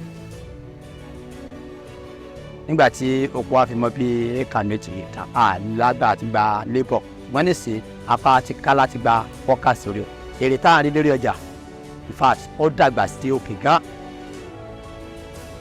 I'm glad that we are one of the significant drivers of this, and so I see farmers making significant livelihood from agriculture, from enterprise development projects. I am very much confident that our agri projects across several value chains is going to significantly improve lives, improve communities, and upskill our beneficiaries across board.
village so wọ́n dá àdúgbò ńlẹ̀ ní ọgọ́rùn-ún ọdún àtàádọ́ta sẹ́yìn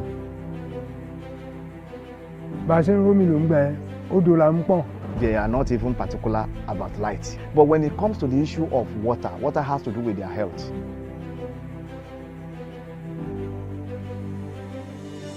àwa nìkan kọ́ là ń mọ omi odò yẹn o, àwa àti màálù ni o.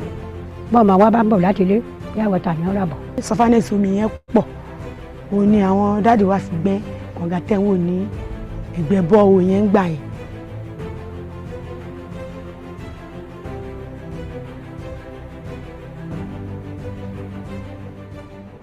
mo dúpẹ́ lọ́wọ́ British America Tobacco Foundation Nigeria. àwọn nìkan kọ́nà kọ́kọ́ máa promise wa páwọn bọ̀ wá aṣomi fún wa. iléeṣẹ́ a máa gbòòrò sí wọn ò ní rí ìbànújẹ́ o.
I'm Victoria Emmanuel, the founder of Sylvikia's Enterprise. I'm a first-class graduate of Fishes and Aquaculture who toast unemployment in the face by starting our own business to have economic empowerment and also to impact my community. I wanted to leverage on the knowledge I've learned during my undergraduate days and my internship. So in 2020, I started out as a consultant. I started visiting fish farmers around my community to ask them questions, what are the challenges they were facing, and I was ready to give my own advice or suggestions for free, just for me to learn and to build credibility as a brand. During COVID, no movement, so there was no way I would go about consulting. And since food was the only item permitted to be sold that period, I started getting fish from farmers, smoke it and package it in my brand name.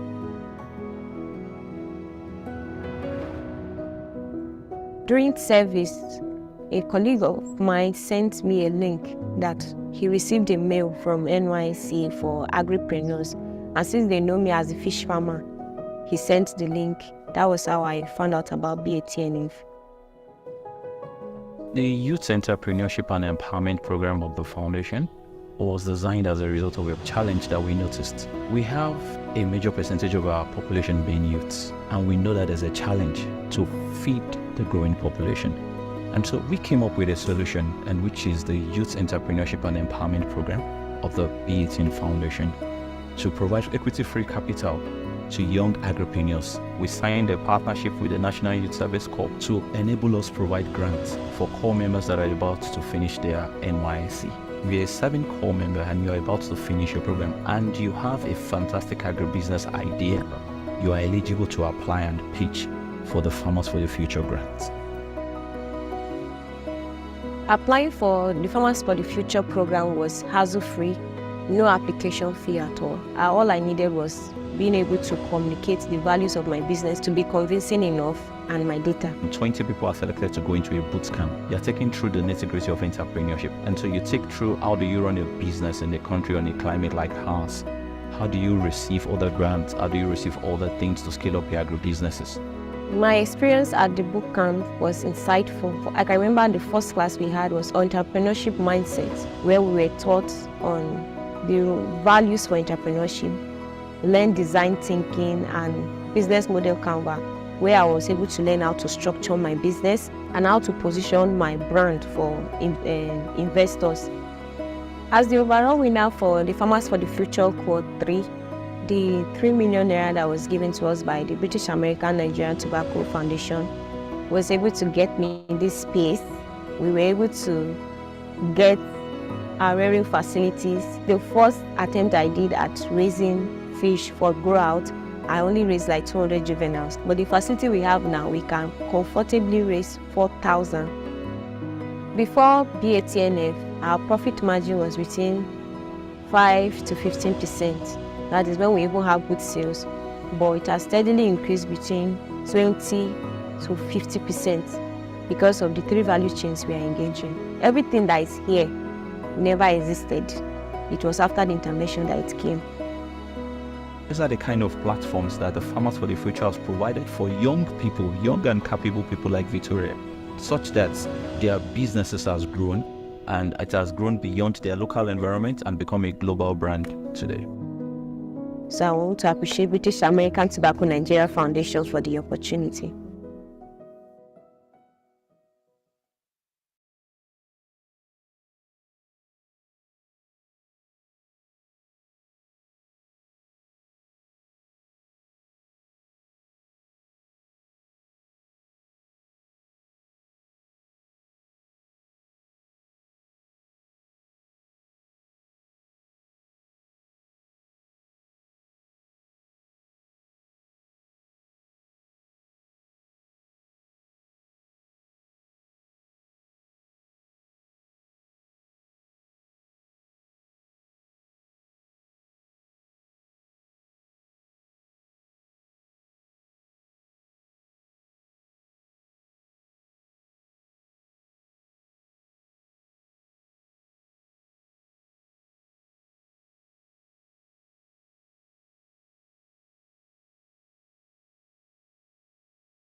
Yes, while we wait for Tosin to come up, I want to really congratulate all the people that have pitched here today.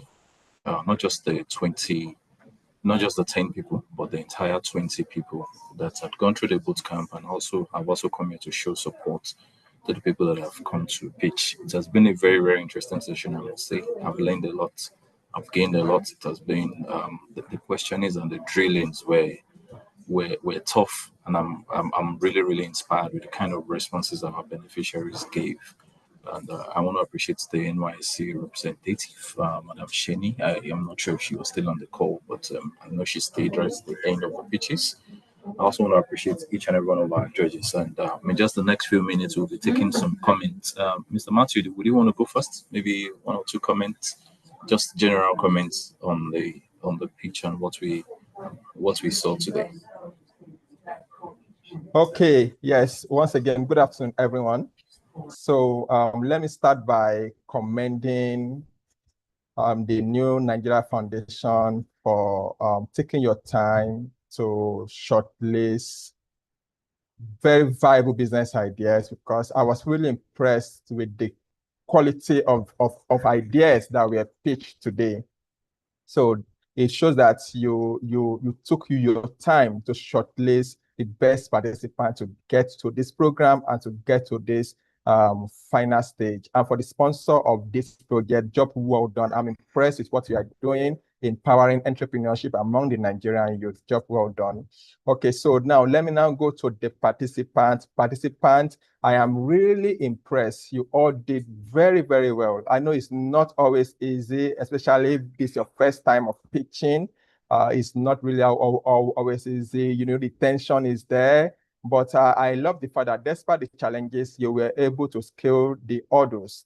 Job well done to every one of you. I have been privileged to participate in similar programs like this, and I have seen participants after that program, they were very intentional in implementing the knowledge that they gained in that training. I've seen the module that you were used, that were used in tutoring you during the boot camp. Very rich. Please, the knowledge is very, very rich. Please, I implore you to put them into practice, and you're going to see the results. And this is going to help you to attract several funding, just like other participants I previously mentioned have also gone ahead to attract further funding into their business. Job well done. So whether you are announced as a winner or not, okay, just take this as a stepping stone to greater things that are going to happen in your business. Stay tuned to the network, stay tuned to the mentors, stay tuned to the faculty, stay tuned to the organizers of this project. Continue to network with each other. And I believe that you are really going to attain greatness because you participated in this program. Job well done, everyone. Thank you very much, Mr. Matthew. Mr. Shea, let me push to you. Would you also want to say a few words to thank you so very much. Thank you to the Nigerian Foundation, and of course to the sponsor of the program. So I would say for every participant, don't see this. If you're not one of the announced winners today, don't let that dampen your morale. Everybody on this call who have pitched to me is a winner. So I also want to tell you that feedback is a gift. So every feedback that you got today, please don't see it as the judges being too harsh or something. Go ahead and implement those things. Check your business model, check your revenue model, and ask yourself the question, if I'm the investor, will I invest in me? That's a question you need to ask yourself. So are there things you need to do better? Please go ahead and work on them. And it's not always the best business that gets the prizes most of the time. Sometimes it's the person that can pitch the ideas the best. So alongside learning how to run a business, learn how to pitch, how to sell your solution, how to convince the people. Master your pitch before you come and present. I mean, present it over and over to yourself and to other people so that by the time you are presenting, you are so much in the flow. Well done to everyone. Thank you very much, Mr. Eze. I don't know, can you speak where you are? Could you also say a few words to the beneficiaries? Let them know that you are not ash on them, but you are just supporting them and helping them to design their model better. Thank you. while I'm speaking to them, I also want to thank BATN Foundation and New Nigeria Foundation for this platform for the coppers. To everybody who has pitched, I want to let you know something. I think I was a judge here last year. Your value propositions and all that were quite better than what we saw last year. When I say better, these are, there's an improvement over what it was last year. That's one. So whoever is the winner and the other people, know that you did something better than what your predecessors have done. I guess the bar has been raised a lot higher. Every idea, every suggestion is not a criticism. Just like Mr. Matthew said, and just like Shaya said, I want you all to have open mind to what you've heard. Adopt the things you need to adopt. If in terms of the financeability of your project, I will also volunteer that I can also talk with you individually if you so wish to properly guide you and get your business plans up to par to what people might want to invest in personally and the things and the necessary ingredients that you need to include. That's the promise I make. And I want to thank all of you for coming. In a football game, there must be a winner. Not that the other people did not play, but someone must win. So in that spirit, just accept what it is that happens. And I wish you all a great year ahead. And your businesses, I also pray that your businesses following this line will also do better than what it is. Thank you very much. It was a pleasure. Thank you very much. Really appreciate your support. And Elfrida, I'll call you Queen Mother. You have the honors, please. Yes, sir, partner Aditula. But anyway, first off to the participants, right? Can you imagine from 3,000 applications in your hair, whether it was the 20 or the 10 people, you are winners, right? And like Isa just said that in a football game, there somebody have to win. So don't look at it as, oh, if you didn't win a prize today, that, oh, okay, my business is not good. That's not the case at all. I told my son the other day they lost their game, and I said some losses are good, right? Because you get to learn, right? And then you build on that, we propels you forward. And as someone who's especially committed to youth entrepreneurship in Africa, I was just honored to be part of the program. When I did the training, I think I told you guys that. And still now, just listening to the ideas, just listening to the way you guys are pitching, you doing the training, your commitment. I mean, I'm really inspired. And kudos to the BAT Foundation, to NNF, to seeing your passion shows in everything that you do with the program, whether it's sending those emails, texting me multiple times, but your passion just shows. And I think you really got assigned to the right project. So kudos to your team for putting you on this. And again, it's an honor to all the youth entrepreneurs here. You guys are amazing. Don't forget that, and keep pushing. Even for the people that won a prize, this is not the end, right? You still have to grow your business. So keep pushing. Thank you. Thank you very much, Elfrida. Really appreciate that. Before I bring back to Singh, I know the general manager of the foundation has a few words to say to you. Derek, can you come up and just say one or two words to before we wrap up the program? Over to you, Derek. Yes. All right. Thank you very much, Tola, and happy to be doing this again. I'll say probably this is my 5th year or 6th year, having to run this program and to see young people then pitch to get the final prize. Again, I would like to extend our warmest appreciation to all our judges. I'm afraid Mr. Eze, I'll get everybody's name correctly now.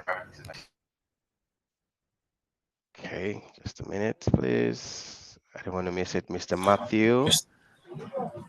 And Mr. Shaya. And Mr. Shaya, yes, I don't want to forget anybody's name. And of course, I'll go to New Nigeria Foundation, Tosi and our team as well to say thank you for making this happen. And again, now going back, just like all our judges have said today, right? It's been a keenly contested, grant application. Of course, a lot of us just had to apply from the luxury of our bedroom, whether you were in camp, whether you were out of camp, from wherever, we had that luxury to apply. And like a lot of people, particularly winners, come back to tell us is, oh, how did we make it to the boot camp? How were we shortlisted? They just want to know. And again, this is just to drive around the objectivity of what we do. And I'm glad NYC is still here. I know my colleagues, Tola, were in Abuja earlier this year, to continue to further the cause of farmers for the future and to drive NYC to continue, to bring more stakeholders to see that we can support more people. And one of the things, they came back with was, NYC beginning to see, this might be one of the models we need to scale, owning to the objectivity that is there, the transparency that is there, everything, can be seen. So just to also let you know, in terms of how this is run, there is a backend mobile app where you get to apply. And each and everybody that's in between all of the, shortlisting, there are comments written on everybody's name as to why you didn't progress. So all of these exist from the very first edition to today. We still have all those data. A lot of you might not know, but even after you got shortlisted, your names, your numbers were still sent to NYC for verification to be sure whether you were truly a core member or, you were just giving us a call number that, of course, there's no way we can verify, but NYC, is able to do that for us. So just to say congratulations really to you that you've come this far. I'm happy to know or to tell you that, you were 20 who had to go through the boot camp, but here today you are just 10 having to pitch, right? Again, it shows that you have moved. So to re-echo one of the things Mr. Shaya said, even if you are not the winner today, if you're not declared one of the winners today, I think you just need to look back and say there were 3,000 shortlists, there were 3,000, and you became one of the top 10. So it really shows that, you are doing something in the right direction. Again, to rehash one of the things that was also said by Mr. Matthew, I'm guessing, right? He said sometimes it's not the best, business that gets to win, right? The best business sometimes, or the best business that gets to win in an event or competition like this, again, has to do with how well you're able to pitch your course and drive the narrative of what you are doing. So to re-echo that word is to also say whether you are a winner or you are not a winner, in quotes here today, in terms of the prizes that will be given. Please note that there are skills that are beyond 1 naira is equal to 1,000,000 naira that you also need to possess. So a lot of us talked a lot in our market segmentations and the likes. Sometimes it's you in person, particularly you at this growing phase, it's you in person that needs to sell the idea of your product. So if you do not have the charisma, for example, it might become a problem. So in essence, what I'm saying, yes, you might be very technically sound, business savvy, and the likes, but you also need certain things beyond all of this that would also help you move your business. And I think that's what is going to also be displayed in the overall winners that will be shared here today. Please hold your heart very well. Do not run BP. I will tell you that. And I will also say this, for a lot of you, you met Olubori Paul in the semi-final stage, right? Before it was shortlisted down to 10. Olubori Paul was one of the maiden participants of this program. That was way back in 2019. He was part of the top 10, but he didn't get to win the prize. But today he's still running a lot, and we are still having lots of conversations with him. So please do not see whether I win or I don't win as the end of the road. Believe you me, beyond now, you can still win multiple grants, even in higher figures than what is currently being presented. It is. So I wish us all the best. We will continue to engage you even as we progress in this time. So thank you very much, Tola. I'll yield back to you now.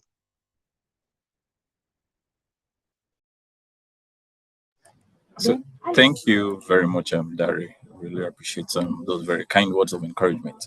Now, the hour that we've been waiting for, Tosin, how do we want to do this? Okay, before the hour, we are going to have a photo so that we have some smiles before the hour. Everyone has been encouraged. Thank you all for the kind words to the finalists, to the semi-finalists. Thank you also to the judges. Thank you, Farmers for the Future, BATN Foundation. Thank you. That's our donors, and we really want to appreciate our faculty members who took the semi-finalists through the boot camp, the 15th session, almost 4-week boot camp. We are really grateful to you, and of course to our judges. We cannot thank you enough. Thank you to Mr. Eze. Thank you to Mr. Sheye Olurotimi. Thank you to Ms. Elfrida Sheriff. Thank you to, I'm waiting for everyone to turn on their cameras. Thank you to Mr. Matthew Philip. Thank you so much for your cooperation, and of course to our judges for the semi-final. I see Ms. Sheni Shehu, who is also from the NYSC. Thank you so much. Thank you to the entire BATN Foundation. You've been thanking NNF, so thank you to Dare, to Tola, Dami in absentia, Andrew. Want to use this opportunity to thank you all. Are we having more cameras on? Are we having more cameras on? Or we are not video compliant? Yes, our files are fading already. Okay, so let's quickly get some smiles. Chidima, you set. So what do we call? F4F or BATNF? Yes. Or judges or pitching? F4F. F4F. Okay, on the count of 3. 1, 2, 3. F4F. F4F.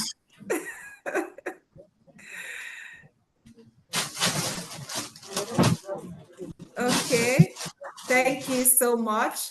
All right, so I'll hand over the virtual mic to Tola for the actual hour that has come. All right, over to you, Tola. Thank you. Thank you very much. And with the power confided on me, I have the honor of announcing the third place winners. We have 3 people who have been selected, shortlisted for the third prize winners. And Tosin, can I have the slide? Can you please share your slide? So that I'm going to show our people, the people that are going on with a sum of 1 million naira plus mentorship. I have Robinson, Sikiade, and Godwin. Can I have the claps and the applauses, the virtual claps and applauses? Congratulations to you.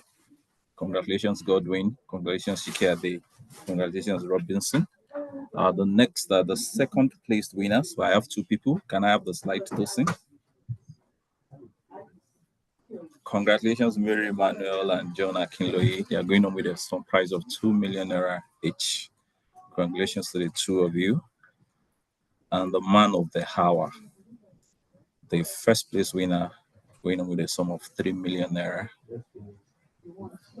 Tosin, can I have the slide? Congratulations, Jacob Daniel Akogu. Congratulations to you, the CEO of Agricbusiness Limited. Congratulations to each and every one of you. We are really, really proud of you, extremely proud of you. Thank you very, very much. I'm sure that NNF will engage you going forward. You'll be linked with mentors who would guide you and ensure that you succeed in this journey. And I'm also confident that we will engage you in the next few hours to see how we could have your representative at the Agribusiness Dialogue session on Thursday. We are going to be presented to senior stakeholders in the agribusiness sector. I'm going to be having the SSA to the Minister of Agric in that meeting. I'm having the Bank of Agriculture MD himself, and I'm going to be having a lot of senior people at this event. So Jacob Daniel Akogu, I will pass the mic over to you to say something on behalf of all the winners, on behalf of all the beneficiaries. Jacob, can you speak where you are?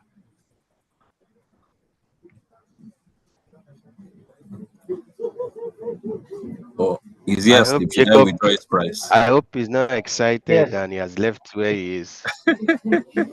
No, not at all, Jacob. sir. Not at all, sir. Over to you. All right. Good afternoon, sirs. Good afternoon. Once again, I want to say thank you so much to BATNF and NNF, particularly Ms. Tosin for her investment in us, and also to my To my co-participants, the first 20 and those that also make it to this top 10 and also co-winner, I want to sincerely say thank you too for your support. Thank you for being the wonderful team that make the bootcamp moment so exciting, so insightful. You know, sorry, I'm a little bit tense and happy. You've done well enough. Thank you so much, sir. I want to also encourage those that couldn't get any prize today, that this is not the end of the road, like the facilitators have rightly made mention, that all our businesses are viable. We just to continue pushing.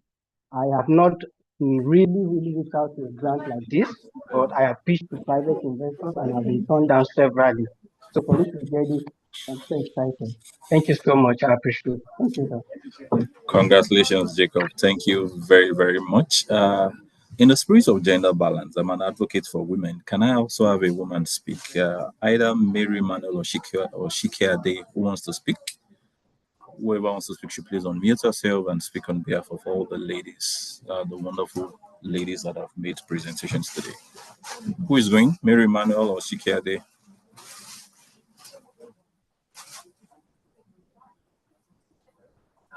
If they are not speaking, should I withdraw the funds or? Shikia, good afternoon. Yeah, please go ahead and speak. I would like to say a very big thank you to the judges, the NMFF, and the BATN. It has been a great journey and a wonderful experience. Thank you so much, sir. Thank you very much. Thank you very much, everyone. On that note, Tosin, I think I'm going to push back to you. This is your space. Thank you. Thank you.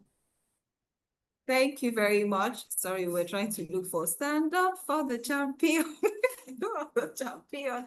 Stand up. Congratulations to you all. Want to thank you all for your cooperation also. I mean, during the boot camp, it was a very, rich session. We had really rich sessions at the boot camp. So it was nice meeting you all, and I'm sure we will certainly, still be able to communicate with you much after this session. So thank you very much. And Ms. Shehu is saying congratulations to all the team. You did well. For the judges, kudos for a wonderful job. Thank you very much, ma'am. Thank you all. And that will be a wrap from us. Thank you for staying on way beyond our target time. Mr. Eze Nwakama, thank you, sir. Miss Elfrida Sheriff, thank you, ma'am. Mr. Shaye Olurotimi, thank you, sir. And Mr. Matthew Philip Enze, thank you so much. Thank you to the NYSC as well. And congratulations to all the winners. Thank you. And on that note, we have come to an end. Okay. Yes, Tosin, before you wrap up, for the winners that are in Lagos, those of you that are serving in Lagos, you have an invite already. Please, I would love to see you on Thursday at the Agribusiness Dialogue session happening at Radisson Blue in Ikeja. Other ones, we're going to get in touch with you in the next few. Thank you very much. Bye, everyone. Thank you. Thank you. And bye, Goodbye. everyone. Thank you. Bye. Bye. Thanks, everyone. Have a great day ahead. I be king, I'm the best my generation ever seen. I came suddenly, I be like Nepa Bill. I never since, I never miss. I be smashing, I be killing everything. From Ikeja to Ojuwe, like that bridge. To the many places that I've never been. Remember this, I'm a king. I'm a legend in the making, I'm a champion. Remember this, I'm a king. I'm a legend in the making, I'm a champion.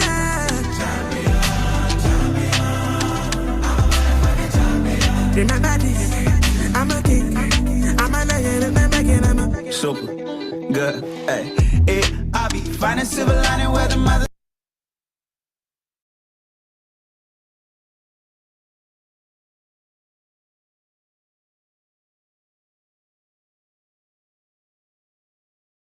Say I I need patience in due time, and I'll be reclining by design. I've been grinding for my needs. Bought a whip to give my nephew, put them diamonds on my knees, shining so dope that I purchased 88 keys for mama to play a song and call my ADHD. With this baby face, fine, get them rarely hate me. Get them belly eggs, love them waist deep. Every occasion, I put money in safe keep. Very impatient, be on time when you pay me. Very evasive when they hating what they see. Made me a nation, then they crown me as their king. Bell rings and then my hands are raised. MGM Grander Mandalay. Envy him now while my victory has just begun. When you see me, just know you looking